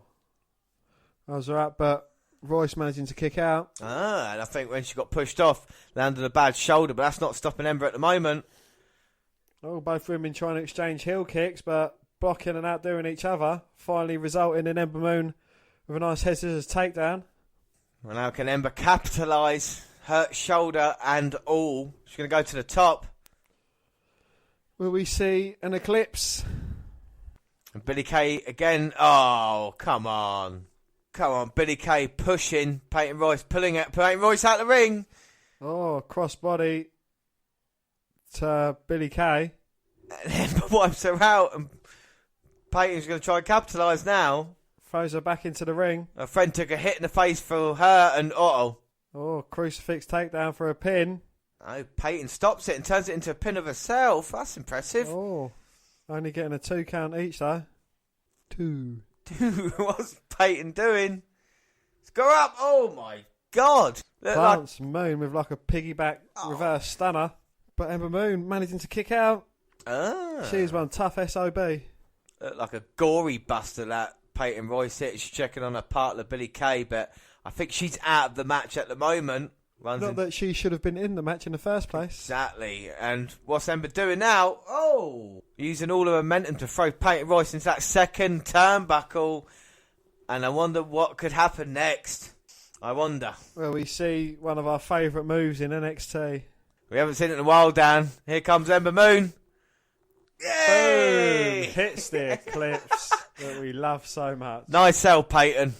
Brilliant sell. And Ember Moon victorious. Victorious! She will be there. Yeah, Ember Moon beating Peyton Royce in not a bad match, Dan. I don't know what you think. No, Peyton Royce, you know, since she's gone up in her estimation, she looks like she's a completely different wrestler. And, yeah, you know, she's done really well in this match. And it was really entertained, and Ember Moon gets a victory as she's looking to get a one-on-one match with Asuka. But after this, Dan?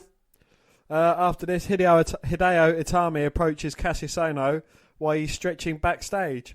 He apologises for shoving him, saying he's frustrated because he hasn't achieved the success here he did in Japan.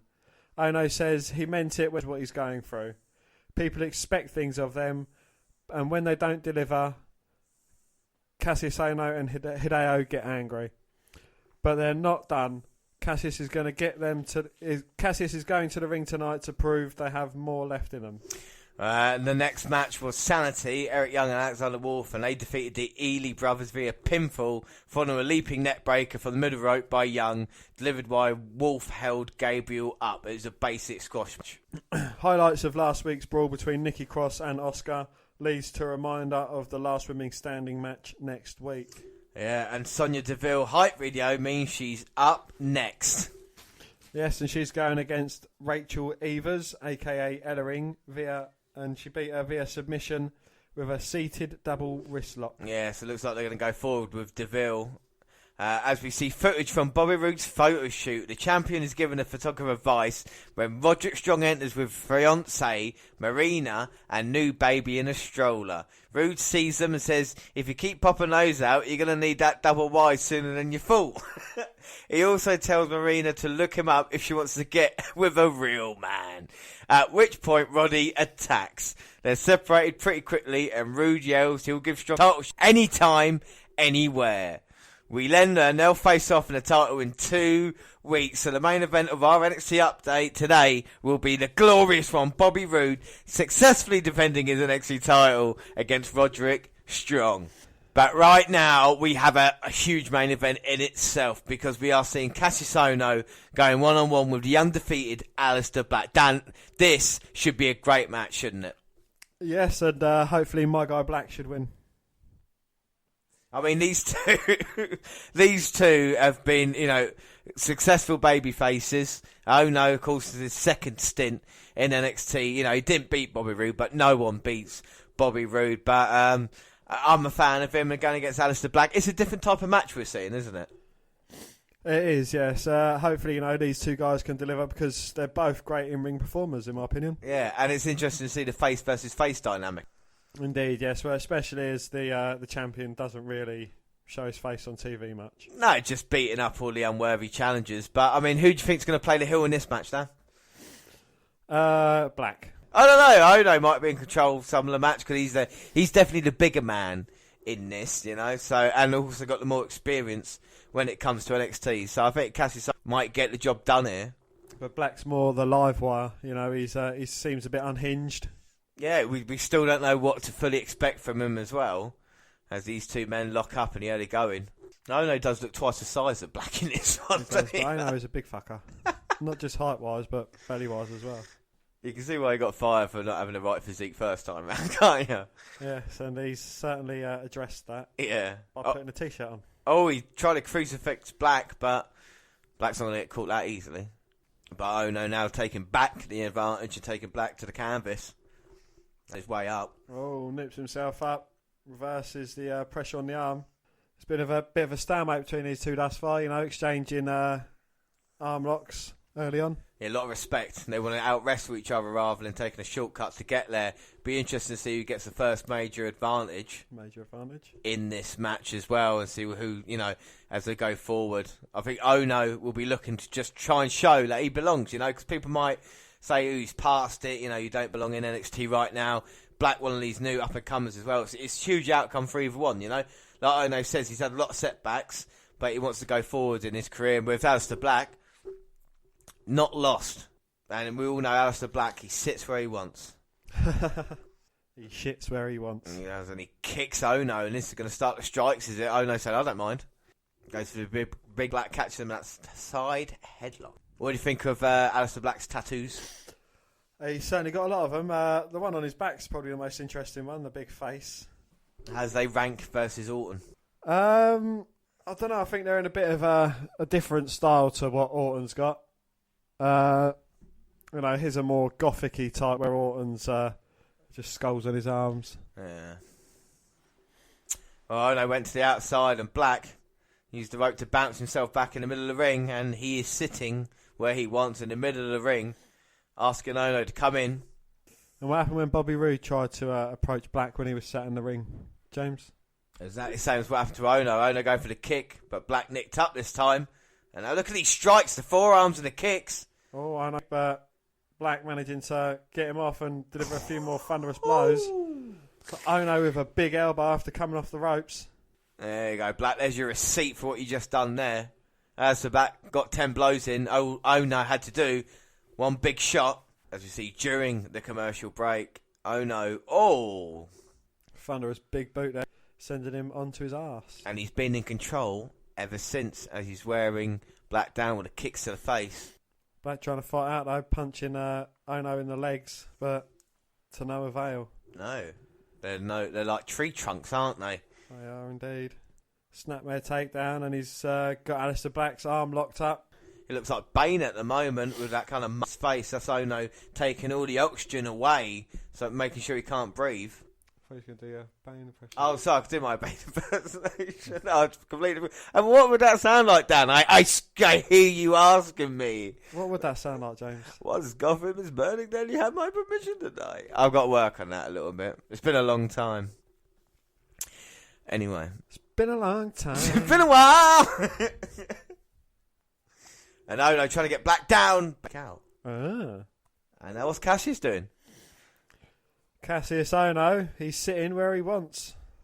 He's mocking Aleister Black, and I think Black's not happy about that. Oh, and a kick to the back from Black to Ono. And oh no, that is not good, as Aleister Black looks to be in control of this match, but Ono grabbing her leg. Oh, whipping it downwards, sending it Black face first into the mat, delivers a kick to the face and rolls him up for a 2 count. 2. Ono checking the referee saying, are you sure? And Black's checking with his mouth to make sure the tooth is still in place. And now Aleister Black's seated position, and Ono's just kicking away at him. And now the chops to Aleister Black, but I think Black likes it. Goes to deliver a right hand, gets caught by Black. Oh! Roll up there, but blocked by Ono, and then a double foot stomp to the chest.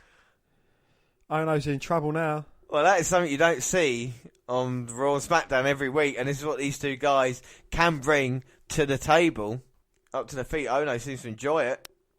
And again with the kicks. It's like chopping the big redwood down, Dan, isn't it? Springboard moonsault, taking out Ono. Now Black's in full control of this. Woo! Goes for a spinning heel kick, ducks by Ono, but catches him on the return. Rolls him up for a 2 count. 2. Can't keep the big man down, but impressive offense by Aleister Black. And surely, Dan, Don't call me Shirley. this must be the longest match of Aleister Black's career at this point in time in NXT. Indeed it is, yes. And, it's certainly been a challenge coming from the big Cassius Ono. And now he's doing a Daniel Bryan kicks to Ono's chest. Gets caught. Ono back up to his feet and delivers a thunderous kick of his own. Knocking Black to the corner. Knocking Black back to the corner. Well, that's why he's called KO for. And now we're going to try and capitalise on this. Just squashing Black in the corner. Oh! Black responding with a big kick. And Ono responding with one of his own, knocking Black down. 1, 2. It's over. Oh! Aleister managing to kick out. Black. Ono checking his chin there. That's a great exchange of kicks. I don't know. I don't know which way this is going to go. Personally, I don't. Oh no! Look at the way he's just picking up Black with the beard. And there you go. There's a nice forearm. How'd you like that? Knocking Black down to one knee. Ono looks to finally have some control in this match. It's been back and forth all the way. It's been back and forth. And he's going for the neck breaker. Oh, but not get out of it. Rolls up Ono. Only getting a 2 count. 2, and he's not at harm's way, is he? No, with elbows and kicks combo. Knocks Ono down, but only getting a 2 count himself. 2. What a sick combination that was. I don't know why he's hitting him with everything. Every body part, knees, kicks, elbows. Now Black setting him up. Is he going to try and finish him with the Black Mass?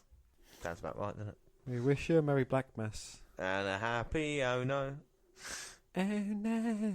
Oh, and Black trying to Irish whip Ono. Oh!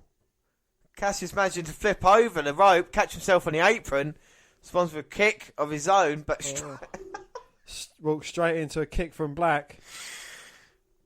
Oh! And a step up enziguri from Ono. Black's a bit woozy. Ono nips back up to his feet. Oh! And a thunderous big boot there from Ono. Rolls up Black.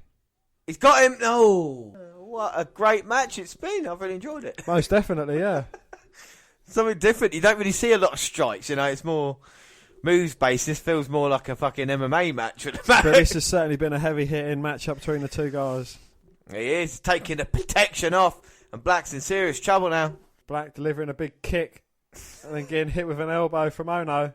Oh! Ono winding up for the discus elbow, but getting caught by Black, but turns him inside out, plants him in like a inverted suplex. I've only seen Pete done it, that move, since NXT. Here comes Ono, he's going to finish it now.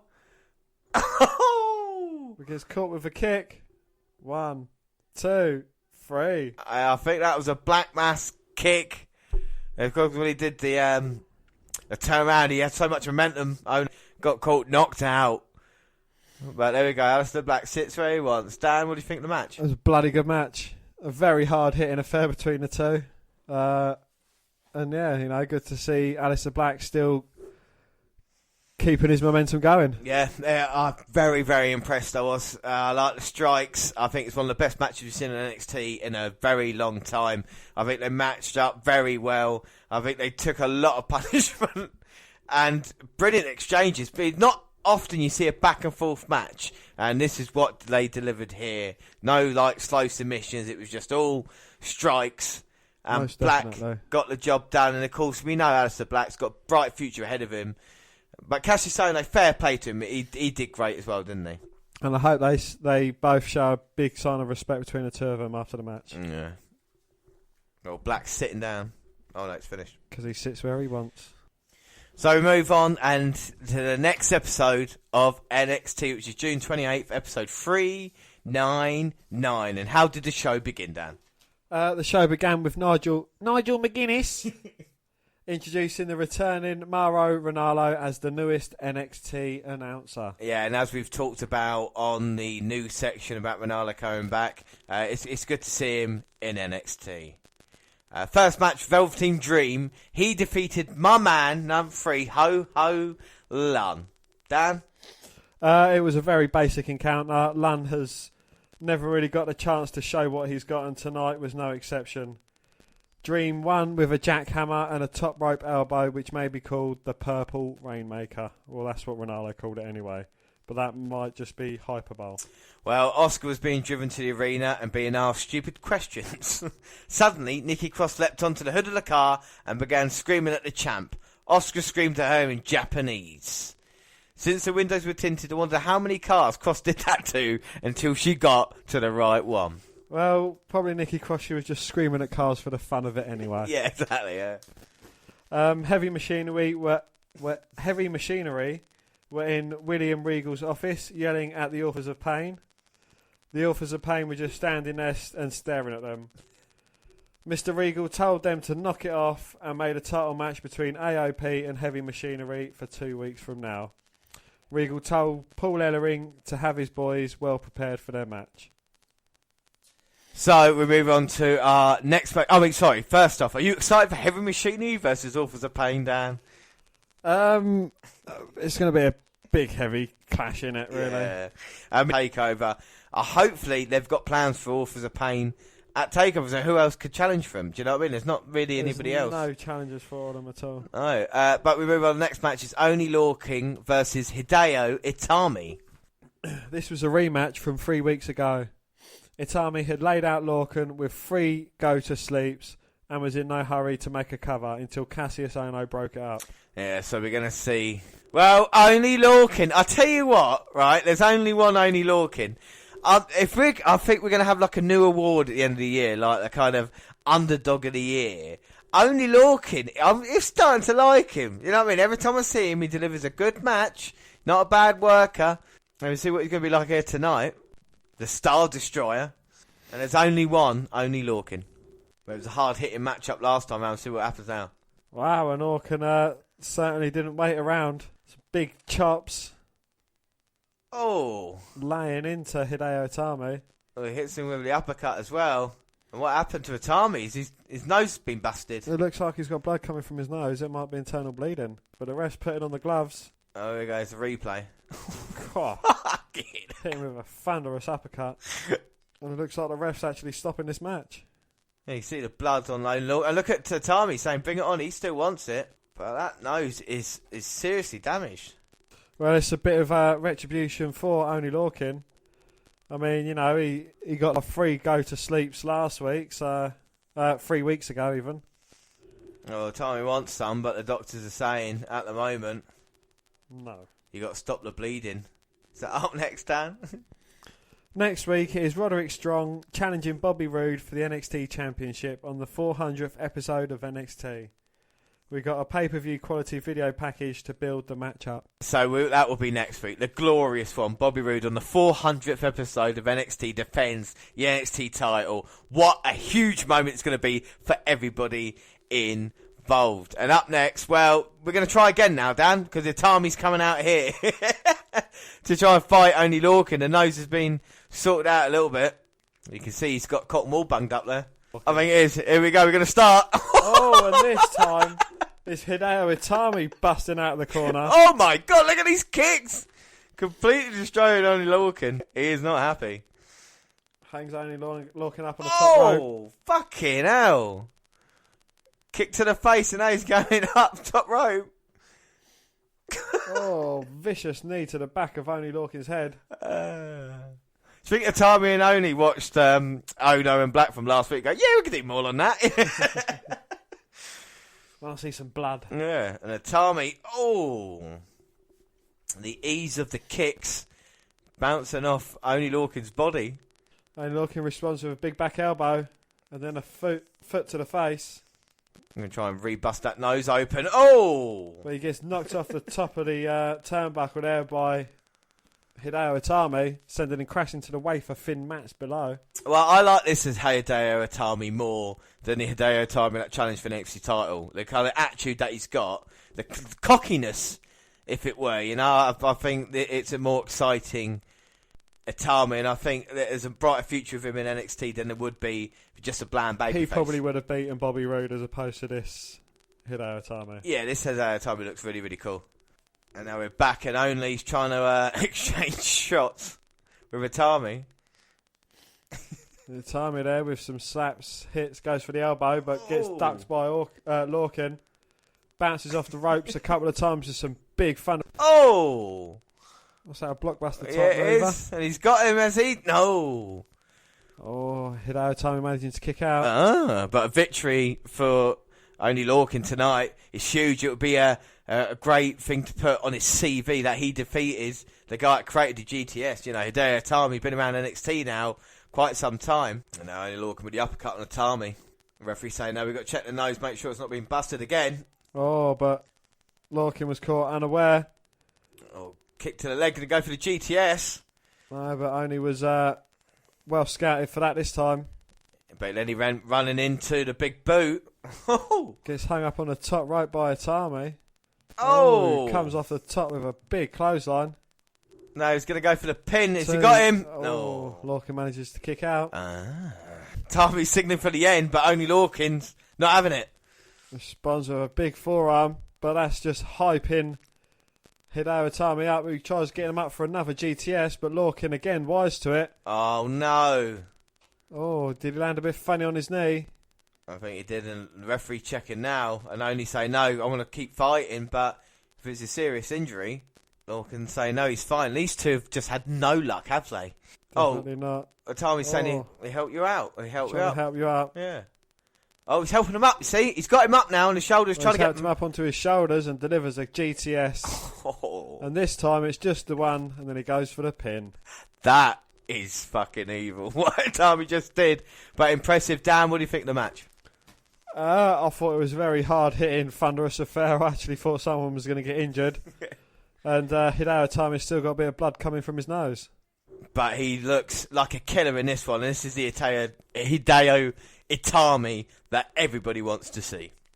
After the match, Itami called Cassius Ohno to the ring, and Itami and Ohno went face to face when suddenly Nikki Cross ran to the ring and distracted the two men, which led to Alexander Wolf and Killian Dane hitting the ring and laying out Itami and Ohno.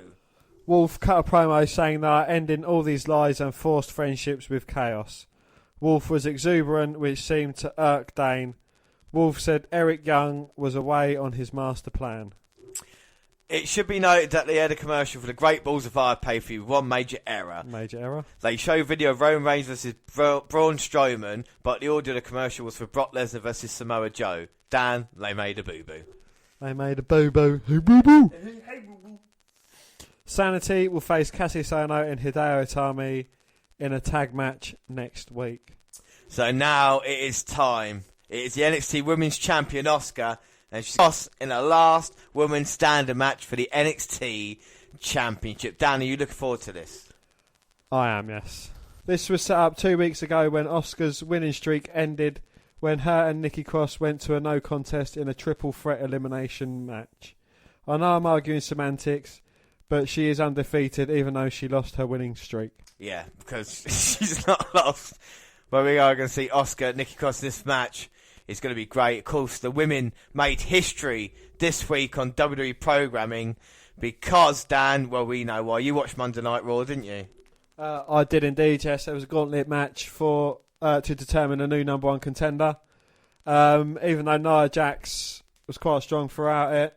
Yeah, she eliminated 4 women, didn't she? She eliminated 4 women, then came across Sasha Banks, who finally stopped her in her tracks and became new number one contender. But that was the main event in SmackDown, James. Yeah, SmackDown, you had the WWE Women's Money in the Bank match, the first ever Money in the Bank match on SmackDown, and this was the one that pissed you off so much at Money in the Bank with Carmella. She was going against Natalya, Tamina, Becky Lynch, Charlotte. Was it 5? Yeah, those 5 there, Dan. That's who was in the match, and you never guess who won. After all your pissing and moaning, who won the match? Carmella. So she is the Money in the Bank, Women's Money in the Bank holder. And then we come tonight, and of course, in the main event of NXT, we have Asuka and Nikki Cross, which means the 3 main TV shows will all main event by women. Is that a good thing, Dan, or not?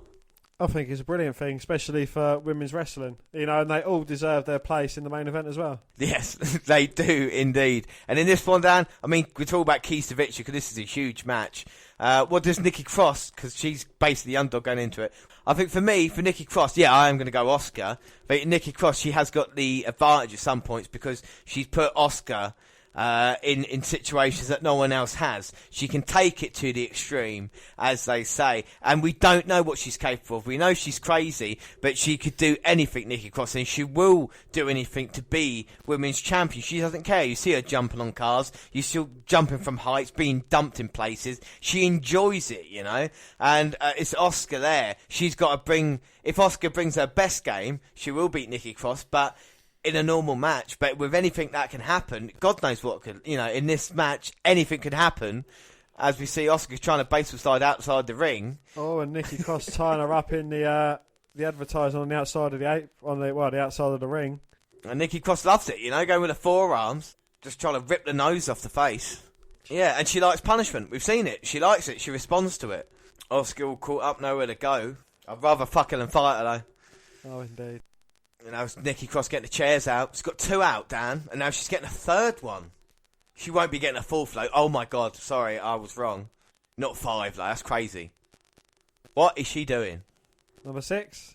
We don't know. It's gone to an advert. We might never know. Asuka trying to suplex Nikki into the multiple amount of chairs that she got out, but Nikki managing to reverse it and throw Asuka into the steel ring steps. I do believe she hit that head first as well. She might have busted open there, a bit like Itami was earlier. And is that Hulk Hogan in the crowd there, Dan? I spotted him. Well, he's there scouting, maybe seeing if Brooke Hogan can maybe have a few matches in NXT as well, you know. Oh my God, Asuka sending Nikki Cross into those stairs. And Dan, the mats on the outside have little or no protection. Well, what about the steel stairs? They have even less. They are just steel with no covering whatsoever. Exactly. Skin versus steel. Steel's going to win every time. And Asuka just bouncing Nikki Cross's head off the steel stairs, but I reckon in some perverse way, Nikki Cross might like that a little bit. Yeah, that's 5 times trying to get the voices out of her head, maybe, Nikki Cross. Because you know she hears voices as well, because she's that crazy. Only Randy Orton hears voices.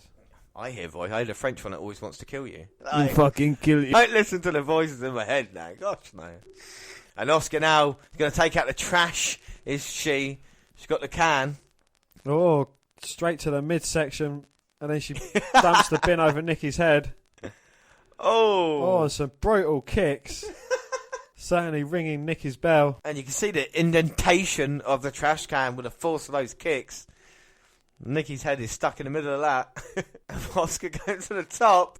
Oh, missile drop kick off the bin over Nikki's head, and I think she's telling the referee to count that bitch out. Oh, Asuka does look like she's enjoying herself. 10. Your fans aren't exactly on their feet. Nah, they're not getting into this. Nikki Cross got to her feet, but Asuka with her knees. They're the beautiful kicks as well. I tells you, Dan, she has got the best kicks of any man or woman in WWE NXT right now. And now Asuka's getting some chairs of her own. But tried to slide one in, but Nikki Cross was there to greet her. Oh. And a bit of a tug of war match between the two. Nikki let go. Asuka went back first into the barricade. But as Nikki came off the apron, she got caught with a GTS. Is she GTS to say? Be out. The referee's up to 10. 3. And Asuka just carries on putting chairs into the ring. As the NXT made an agreement with the chair company to try and feature as many chairs as possible. Who's the chairman of NXT? Well, there must be over a dozen chairs now. Asuka sending a Nikki Cross into the apron. And gets her on the edge of the ring. Oh. But Nikki Cross headbutt to the midsection. Asuka responds by some furious forearms. Yeah, but then Nikki grabs Asuka. She's got her in the apron. Oh. Reverse DDT onto the apron there. You can see how much the women are sweating as well. And I'm setting up the chairs and look at the forearms to Asuka. And now Asuka on those chairs, Nikki getting to the top. But Asuka back to her feet before Nikki could make her way to the top rope. Oh, but Cross managing to fight off Asuka. But then Asuka delivers a spinning heel kick. And then stuns Nikki Cross. Uh-oh. Nikki's in trouble. Oh. Fucking hell. Takes her over and Nikki lands on that mountain of chairs.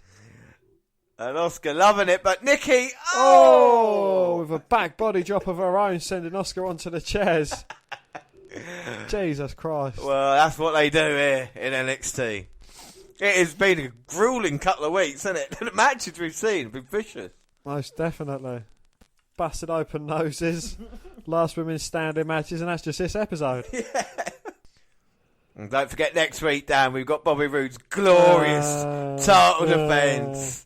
It is going to be the biggest episode of NXT ever. And look at this as we come back.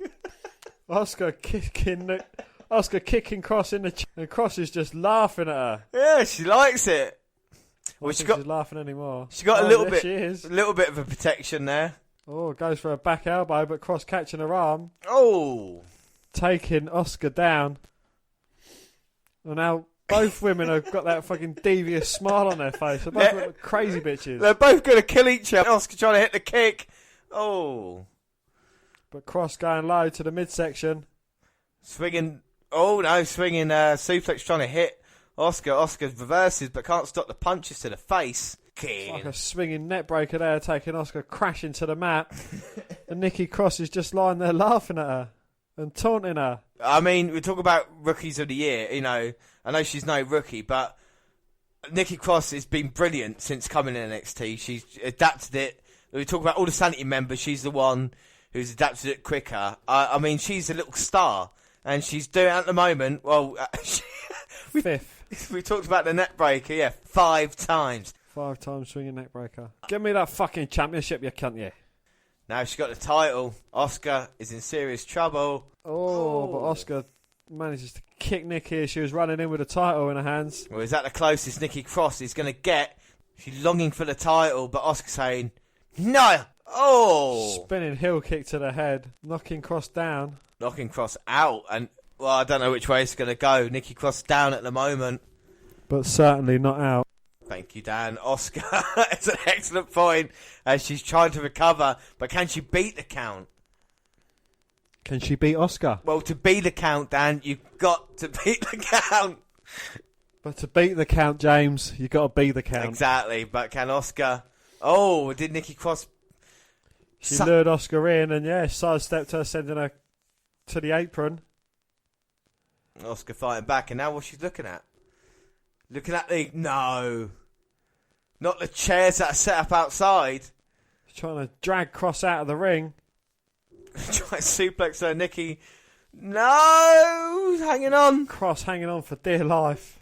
Nikki Cross goes under Asuka's legs. Asuka's in trouble. Oh! Fuck! Jesus Christ. Did you see her head bounce off? Yeah. And look at Nikki. She loves it.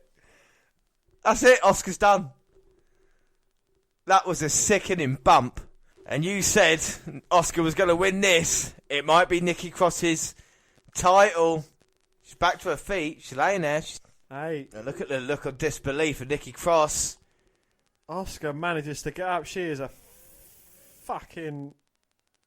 She's Terminator. That's all it is. She's Terminator. You can't survive that and get back up. Oh, she's trying to German suplex her off the stage. Nikki Cross goes flying off the stage. Asuka screaming now. Oh, the butt bump from the stage. I think Nikki smashed her face off that concrete floor. Then she got her face smashed by Asuka's ass. Yeah. Not a bad place to be, Oh, but... not bad, but... Cross managing to make her way to her feet, is she? Yeah, Yes. just about stumbling near the announce tables. You see the new announce team of... Oh, Asuka goes for a kick. Cross ducked it, and Asuka looks like she hit a light. The light remains standing, but Asuka's down on her ass. And we see Mario Ranallo there, and also Nigel McGuinness. You don't have to.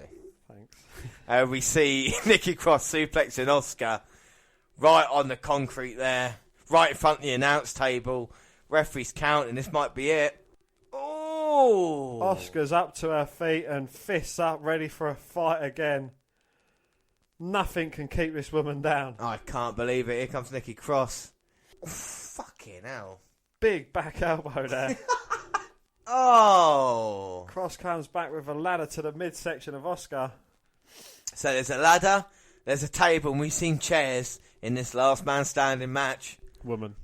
Last woman standing match. And she's fiddling about with the furniture now. Asuka's in all sorts of trouble.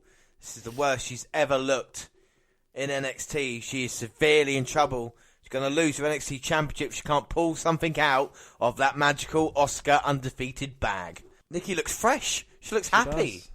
She looks like she's in her element. I've seen men go through this kind of fucking trouble and still still give up quicker. Well, Nikki Cross likes it as she's setting up the ladder. Well, this is not good. Have you ever seen anything like this in a women's match, Dan? I can't say I have, no. They are breaking ground here tonight, aren't they? They are covering new territory. Could this finally be the end of Asuka? Well, Asuka set up at a table getting pounded on. Look at Nikki Cross, look at the violence. It's just sickening sometimes And watching she her. smiles after. Here she goes. And Asuka desperately grabbing hold of Nikki Cross's leg, but gets kicked at the same time. And Asuka shaking her head saying, no, I'm not going down like that. Nikki Cross is still climbing the ladder. I don't know what she's hoping to achieve by climbing the ladder. I think the commentators have realised they're in a serious little bit of trouble there. So running. Nigel McGuinness has got out of harm's way. And Nikki Cross on top of the ladder. No, she's not. The announce table there. Oh! Shit! Fucking hell! And a superplex off the ladder sends Cross and Asuka through the announce table. But the impact, look like Asuka broke her spine on the announce table. Oh my god. Unbelievable move there. And the referee's counting, but I don't think either woman. But Asuka's stirring. Asuka's up. Oh, Cross is out. But I think Cross is laughing and smiling. Well, count of 10, Asuka got to her feet. Asuka deserves, managing to get up twice at a 9 count after being powerbombed through the stack of chairs. And, yeah. I have never seen a finish look so devastating. The whole setup of that as well. The way even the papers exploded. And like you said, Nikki's got a smile on her face. Nothing, I mean, even in defeat, you can't take anything away from Nikki Cross, can you? She's still a crazy bitch, even though she lost. What a great match. What a great match. And Asuka unable to stand herself, using the referee as support. Hand raised in victory. And as far as women's matches goes, that is probably the most hellacious match I've seen between two women. I've got to say, I mean, I know it's early, but match of the year's candidates, I think this is going to get a mention because this is unbelievable. Like you say, talking before with Money in the Bank about the women taking the bumps in a ladder match. That was... They took no bumps compared to this match. This is the sickest... I mean, this is just... Like you say, yeah, men haven't taken these type of bumps. I mean, what... Yeah. Asuka and Nikki Cross done in here. Oh, my God.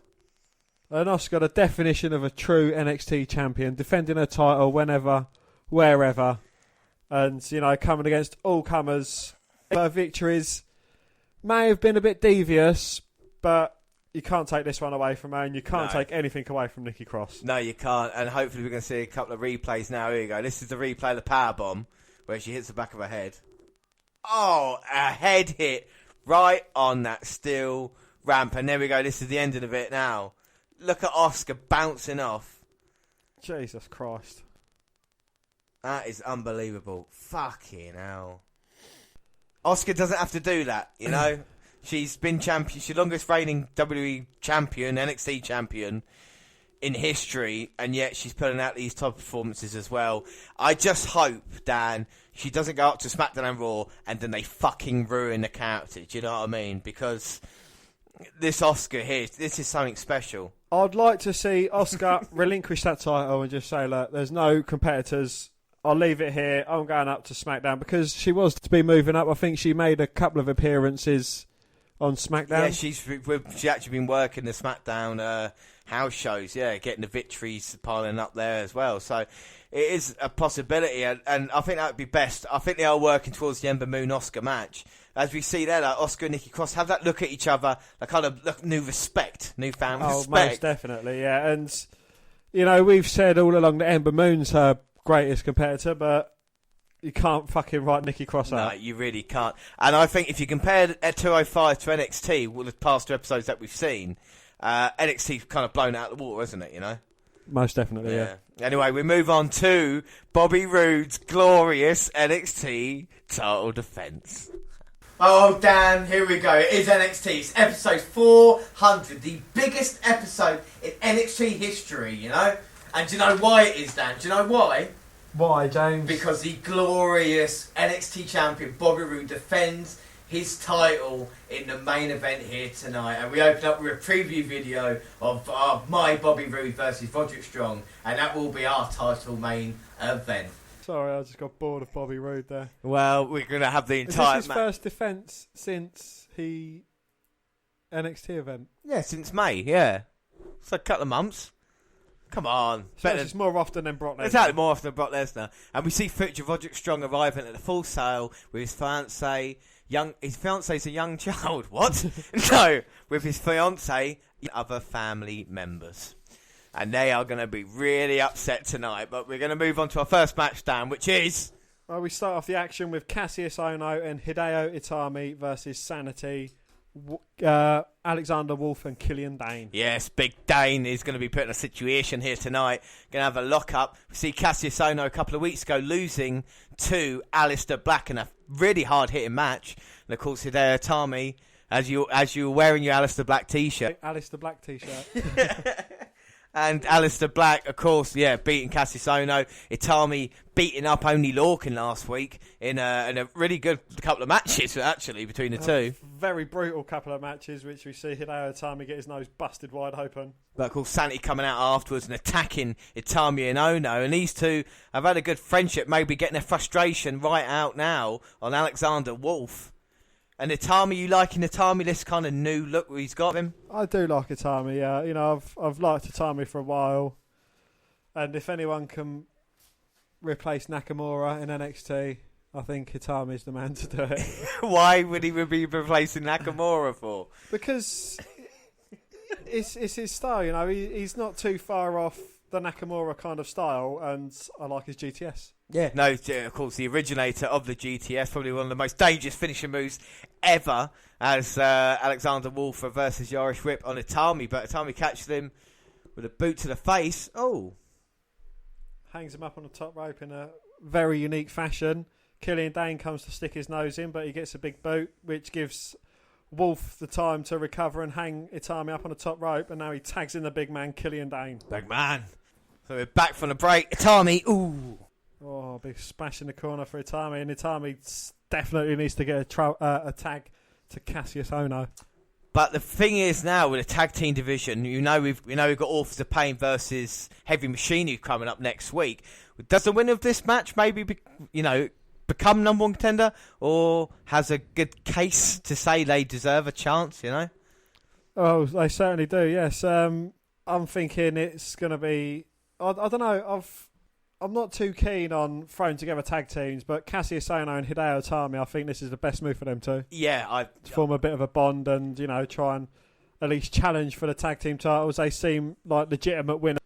Yes, for it as well. And they're both obviously they're not ready for the NXT title, especially when you've got a champion like Bobby Roode who's beaten both of the men. But it's the best thing for them to do, isn't it? To get into the tag team division, because at the moment you can't really list more than 4 tag teams in NXT at the moment. I think that needs to be addressed in the future, because Authors of Pain being the dominant champions they are, Asuka being the dominant champion she is, Bobby Roode at the moment beating everybody. It might change, you know what I mean? It's all the same, isn't it? You need something changed up maybe a little bit. But I think it's been great the past couple of weeks NXT. The Asuka Nikki Cross match alone was worth price of admission, wasn't it? Definitely, but don't you think with the NXT Championship, it kind of this kind of year, it's been a bit different, because normally it's just 2 men going at it for the whole year. Yeah. But now it's just one man off a few advances, and it's been quite quiet around the NXT Men's Championship, and there's been more highlight on the Women's Championship. Yeah, I think that's true as well. But when you have got such a dominant champion as Bobby Roode, those things happen, Dan, you know? Anyway, back to the match, and we can argue about Bobby Roode later on in the main event, Dan. We're going to have loads of time. Back to the match, very interesting there. Alexander Wolf distracted Ono on the outside, and when Itami went for the tag, no one was there, so he kind of thought maybe Ono didn't have his back in the match, and Sanity, they work well as a team anyway, Dan, don't they? They do, yeah, and I think they should be more dominating than they actually are, to be honest. At the moment in the match, looked like they had the advantage, but Itami, one-man band.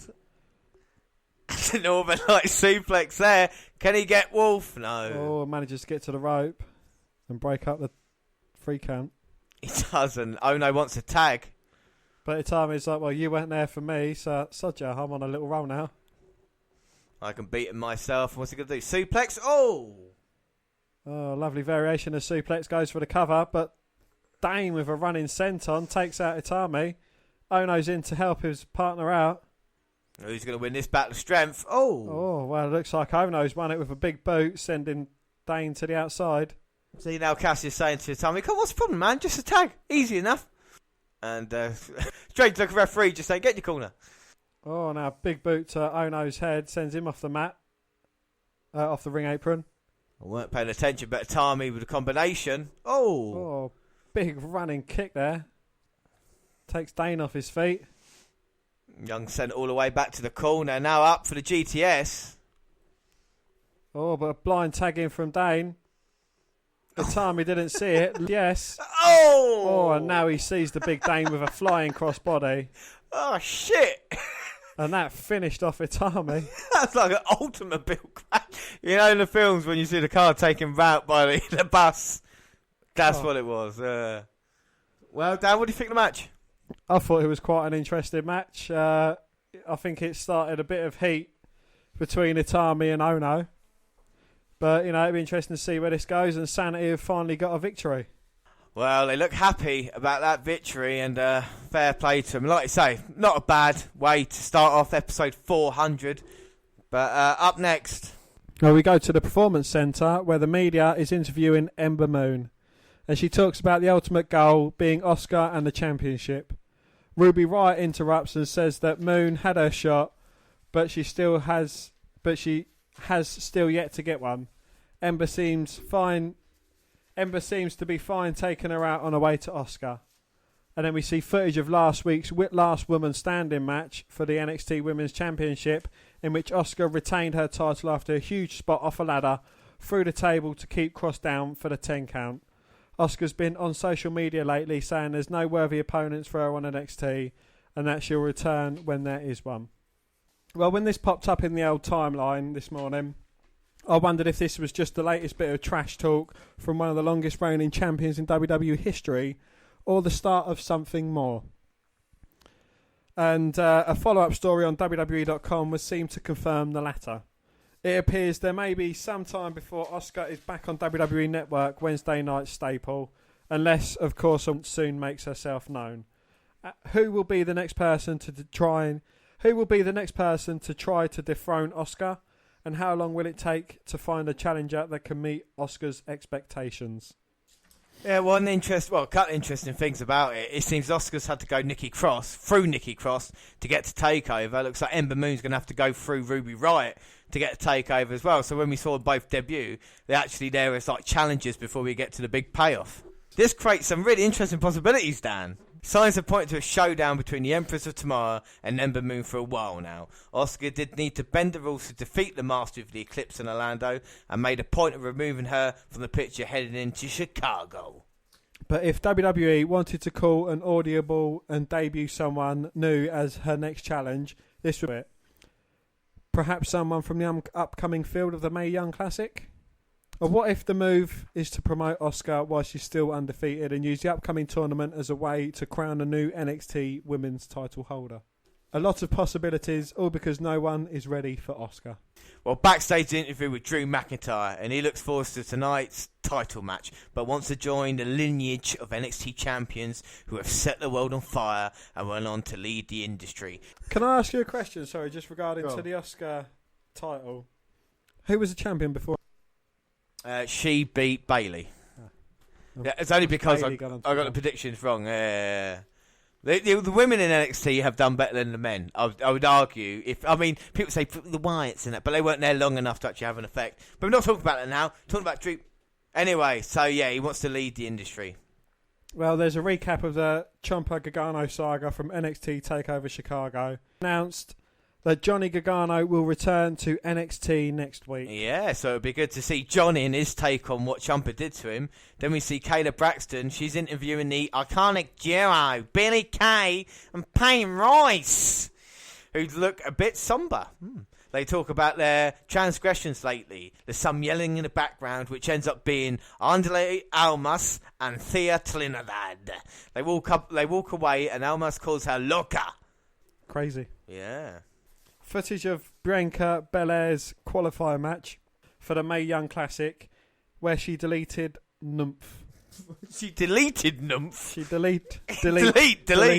She defeated Aaliyah. Well, then we see a recap of the Strong versus Rude feud, including footage from Rude's vignettes and the promos leading up to tonight's match, which is up next. So yes, up next it is Roderick Strong versus Bobby Roode for the NXT title, a match we've been waiting for a couple of months now.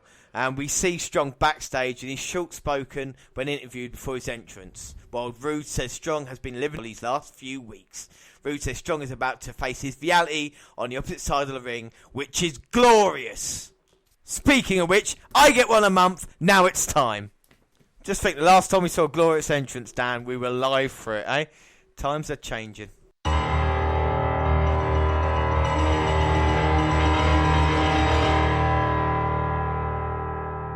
Glorious! No, I won't give in till I'm victorious. And I will defend,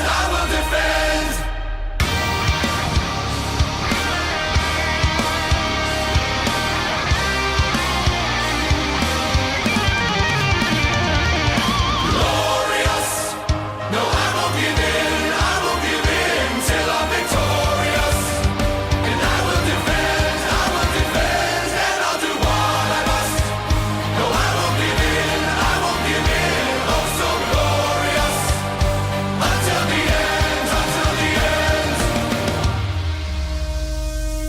There is the face of NXT, Dan. There is Mr. NXT, your undisputed, undefeated, #1 guy in the company, the NXT champion, Bobby Roode. And he is here tonight to teach Roderick Strong a lesson. Strong is saying Roode's not ready. You're saying to me he can't defend the title. You wait until tonight. Bobby Roode's going to prove everybody wrong yet again. My man is going to come through for me yet again. Dan, what do you have to say about this match? If they do it like they should do it, he'll definitely easily win. Oh, so you're going to say, Bobby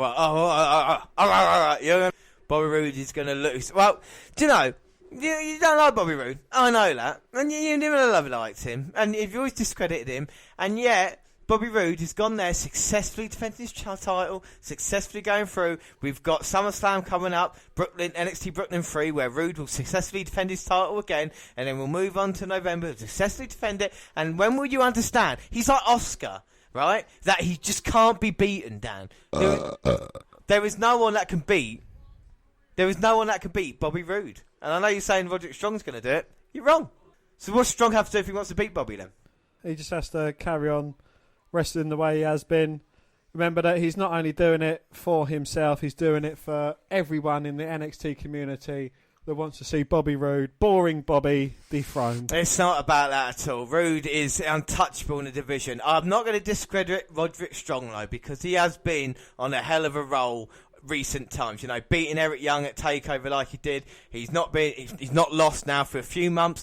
You know, gained some momentum, but when you're going against the very best, Dan, that's when you're going to have trouble. And Bobby Roode, all he has to do in this match, really, is do what he's doing now. Look, out wrestling Roderick Strong. Just wrestling circles around him. Wrestling circles around any man who gets in the ring. And do you know why, Dan? Do you know why?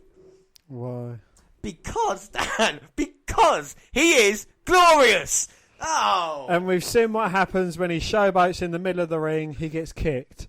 We saw it live when he got kicked by Aleister Black in the chest. When he was on the losing side of that match. That doesn't matter. The title was not on the line. And he didn't get pinned anyway in that match. It was your man, Cena, who did. He got pinned. Cena did, yeah. Bobby Roode did not. And he might have just been kicked in the face there. He might have lost a tooth. But he still kicked. Oh. And now he's gone to the outside. Because he's a champion. He's clever.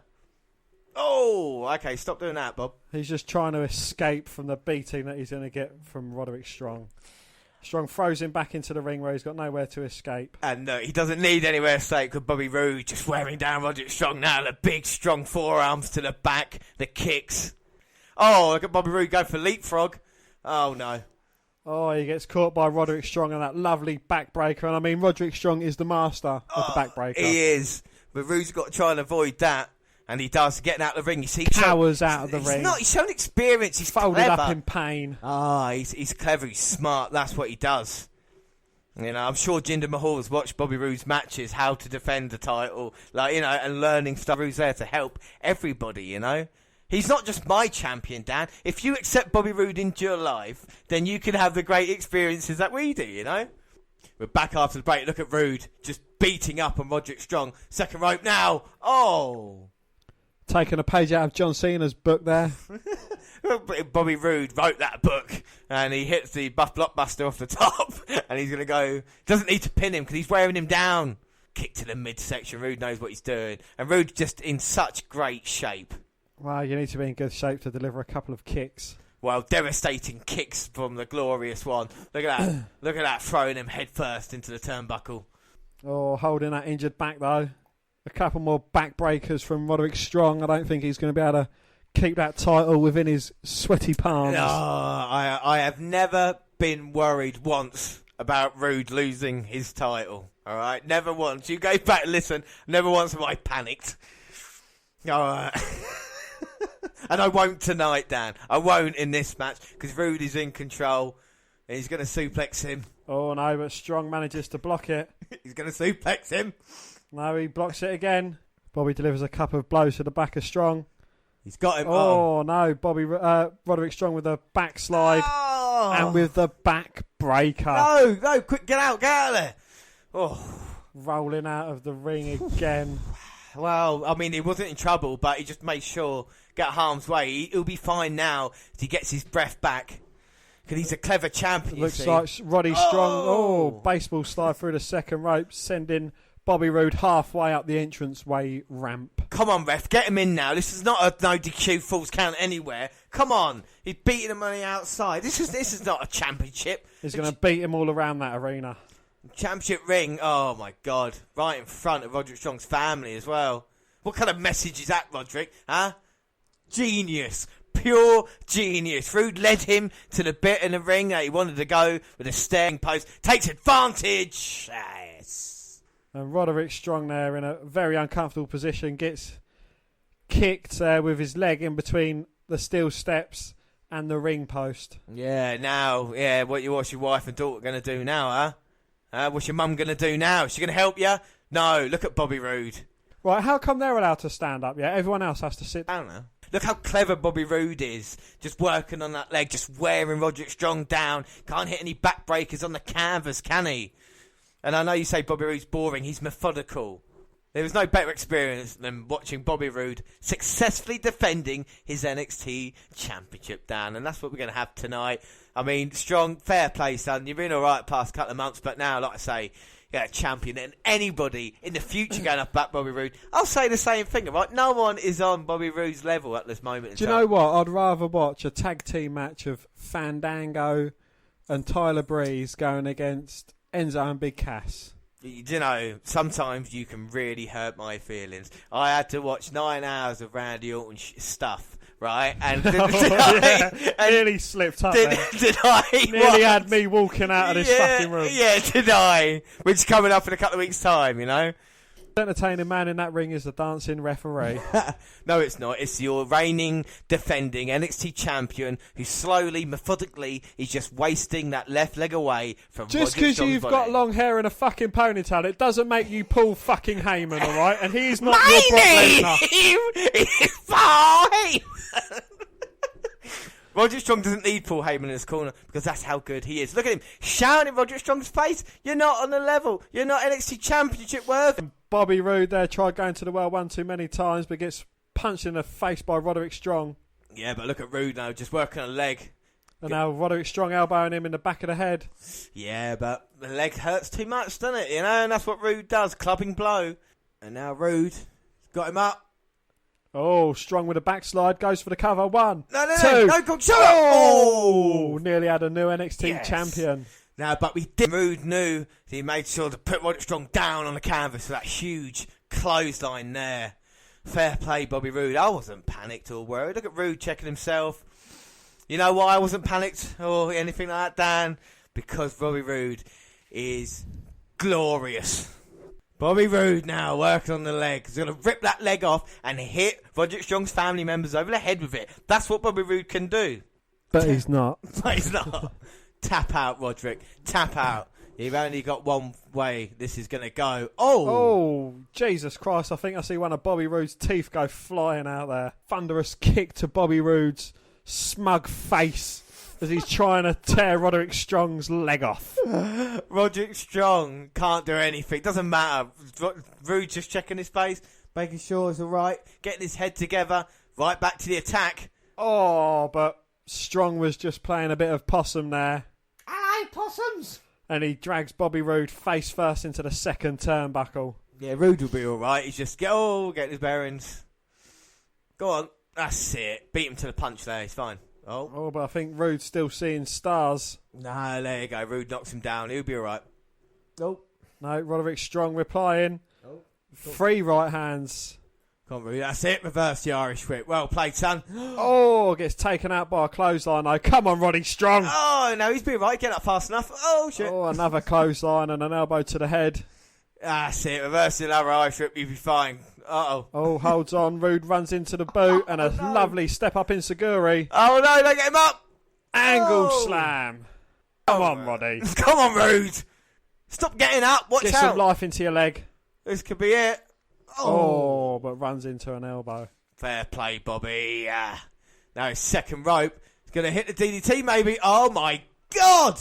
Oh. Devastating backbreaker. Could this be it? 1, No. 2. No. Oh. 2. Fine. He had it. He was fine. Shoulder up. Plenty of time. Come on, Bobby. Come on, Rooster. Come on, Rodster. No, not like this, Roode. Come on, kick him in the balls. Get disqualified. Do something. That's it. Chop block to the back of Roddy Strong's leg. You see, Roode just knows what he does. He's got his plan A. And he? He's got his plan A. He's got his plan. He's from Canada. He's got his plan A. He's got his plan B. He's got his plan C. And now he's going back to working on that leg and looking at Roderick Strong's family members as he tears that leg apart. Oh, he's looking to hyperextend his kneecap.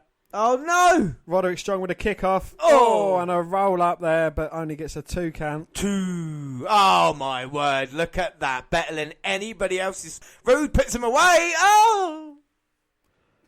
Roderick Strong managing to get the shoulder up at 2. 2. Too close there. Come on, Roode. Finish him off now. Roderick Strong. Easy pickings. You don't care about your ugly wife and your ugly children, Strong, all right? Roode's going to put you away. And that, ladies and gentlemen, James sees kids in a sexual fashion. He does indeed like niggers. Because Roode is glorious. Tea time. Strong is down. Oh, no. Strong reverses it. Oh!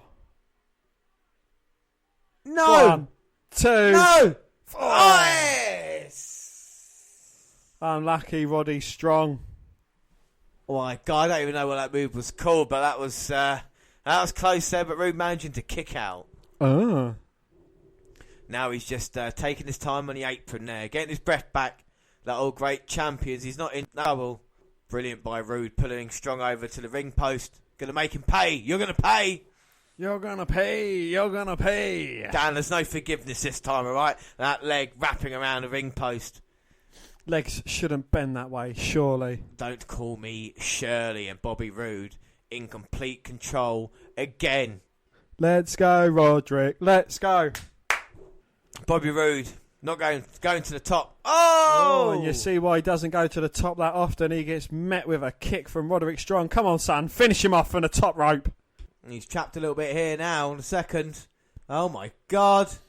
Fucking hell! Plants Bobby Roode there, back first on the top turnbuckle. I've never seen that move before in my life. He just tried to end Bobby Roode's career then. He tried folding the man in half.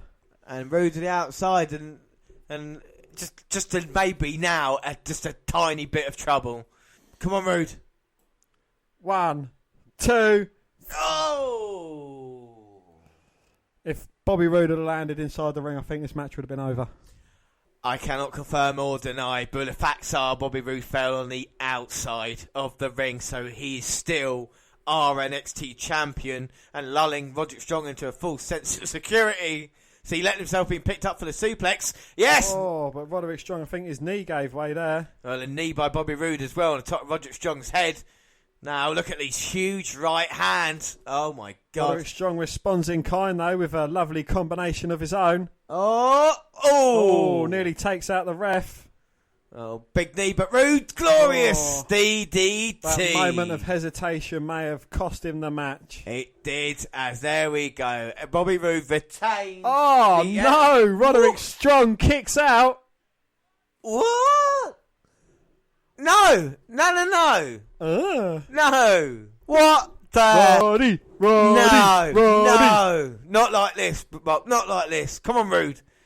Roode can't believe. I don't know of a man who's kicked out of that glorious DDT apart from Hideo Itami, Shinsuke Nakamura in the past 6 months, Dan. I don't know of any Caucasian people that have kicked out. Roderick Strong is the first white man to kick out of the glorious DDT, Dan, and that is saying something here tonight. And Bobby Roode pointing at Roderick Strong's wife, saying, "This is what I do after I do to Roderick Strong." Isn't it the first white man he's actually faced for the title? No, Cassius Ohno. Oh. But then again, he got so much hair you can't really tell sometimes, can you? No, he looks more like a caveman. Yeah, plus he's teaming up with Itami, so that's just going to confuse everybody. Quite hard to tell them two apart. Yeah. Now here we go. Bobby Roode saying to the fans, "This is what happens." Oh, gets caught with a knee to the face, and again another one of his teeth comes out. No! Roderick Strong with a running knee. No! Oh, no! Face first to the canvas. Come on, Roderick Strong, finish him. Oh! Turns him inside out with the knees to the back. Oh, Roode though. No! 1, 2. Yeah, he's found the ropes. No! No! We haven't got no! Oh no, the referee didn't see Roode's foot underneath the ropes, but he saw it afterwards. Let's continue. Roderick Strong there, he's hugging his wife. I'm not sure he knows the ref's decision has been reversed. Oh, come on! It's the pinch and even counted. The leg was outside of the ring as well. That's a free count. Didn't count. Come on, the match is still ongoing. Come on, Bobby. You're going to hug your wife. Come on. Roode would have kicked out anyway if the referee had done his job right. Oh, that's it. Bobby Roode attacking the man from behind. Brilliant. Go right into the barricade, right next to his wife. There you go, Strong, trying to fucking celebrate. You got to beat the man first. Boom! Glorious DDT to the outside, but I think that's hurt Bobby Roode's back as much as it hurt Roderick Strong. Well, we know how thin those mats are, and Bobby Roode's selling of that showed just how precarious the mats and the concrete is. As he looks on now and he's smirking at No, he's not. He's just got a grin on his face. at Roderick Strong's wife. Throws him in. Couldn't act like that. Roderick Strong, now you're in trouble. Bobby Roode, third glorious DDT. Done and dusted. Going for the pin. 1, 2, 3. My man, Bobby Roode, defends his NXT champion and remains undefeated here. There is no one that can challenge Bobby Roode. Well done, the glorious one. Dan, what did you think of the match? Well, if the referee had done his job properly in the first place, he's free. Therefore, Bobby Roode would have stayed in the ring, stayed on the match, and would have finished Bobby Roode off for sure. Well, don't call me for sure, but there's only one end to this, and that is Bobby Roode walking out NXT champion. There is no one left for him to face in NXT. He's done it all, beating all the worthy challenges, Roderick Strong, Itami, Nakamura. Bobby Roode must go down now as the greatest NXT champion in history, Dan. Well, second only to Bo Dallas. With those controversial comments, we are going to leave NXT now. I thought it was quite a good match, to be fair. If we take out my Bobby Roode love, I thought it told a good story, didn't it, with the leg coming into play. Strong did have Roode beaten twice. You made an excellent point of falling outside the ring as well inside the ring, and also with a foot underneath the ropes. But I do think that's Roderick Strong now as a main event in NXT. Maybe not going to happen. I don't know what you feel about that. No, it's certainly finished in controversial fashion, and if Roderick Strong does get a rematch, it'd certainly be legitimate because, if the ref hadn't have fucked up, it could have gone a different way.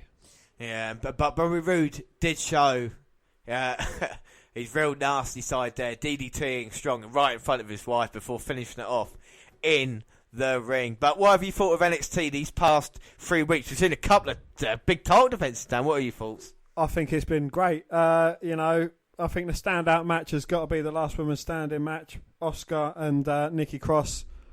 I think that's been one of the best NXT matches I've seen for a long, long while. Yeah, no, it was brilliant. And anybody who hasn't seen it, go back and watch it. Of course, like I say, we'll be back with our WNR update for August, the day of SummerSlam or the day of NXT TakeOver. We'll release it then. Of course, we've got the 2 live episodes coming up next month now for NXT TakeOver kickoff. They're called SummerSlam. But we were talking about earlier, Dan, what have we got coming up in a couple of weeks? We have got the Randy Orton special, or as James has titled it, the Orton Anthology. Yeah. Which highlights my favourite moments, or, the best moments in Orton's career, featuring a top 5 RKO list, which is not to be missed. It isn't to be missed. We'll have 2 parts of that. Of course, next weekend we're going to have... And the show consisting of how many RKOs? I think over 20 RKOs. Yes, we can announce over 20 RKOs and the podcast alone. That's not including build up to matches, and that is actually in-match RKOs. Yes, that's how excited you are for it. Of course, next week we've got Great Balls of Fire, which should be a good pay-per-view. It's a lot of matches, Dan. I think it's going to be quite a long night about that. Yes, there's a fair few matches on the card, and it should be a very interesting one. Yeah, you're not going to give anything away, are you? So I guess we'll just have to meet up live and record it as we always do. That's something to look forward to, the prediction leagues and everything like this. It's going to be a big couple of months for us. But that's everything. Anything else about the WWE Network, NXT 205 Live, any of the news that we've said today, Dan? No, just keep up doing that. Keep up with the good work from NXT. It's 400 episodes in, and I think it's just getting better and better. Yeah, NXT has been better than 205 Live this month, I would say. But yeah, that is it. Don't forget to contact us. Let us know what you think of the latest WWE Network content or anything else you want to speak to us about. We're on Twitter at WWE Network Review, or at Vince McDan, WWE. I'm at J_Rollins. We're also on Facebook. You come and find our page and give us a like with a WWE Network Review, or you can come and find me and add me as a friend. I am Vince McDan. Across all the Google platforms as well. The WNR podcast at gmail.com. Send us an email. The WWE Network Review at Google+. Across YouTube as well. Subscribe to our channel, the WWE Network Review podcast. Watch all our latest videos. The podcasts go up there. Same time as do other places like SoundCloud. On your phone. We're also on Spreaker Radio. We've got the live shows coming next month. Stitcher Radio and iTunes. You can download, subscribe, rate and review there. I have been James Rollins. And as always, I was joined by... Dan White. See you, everybody, for Great Balls of Fire. Bye. Bye.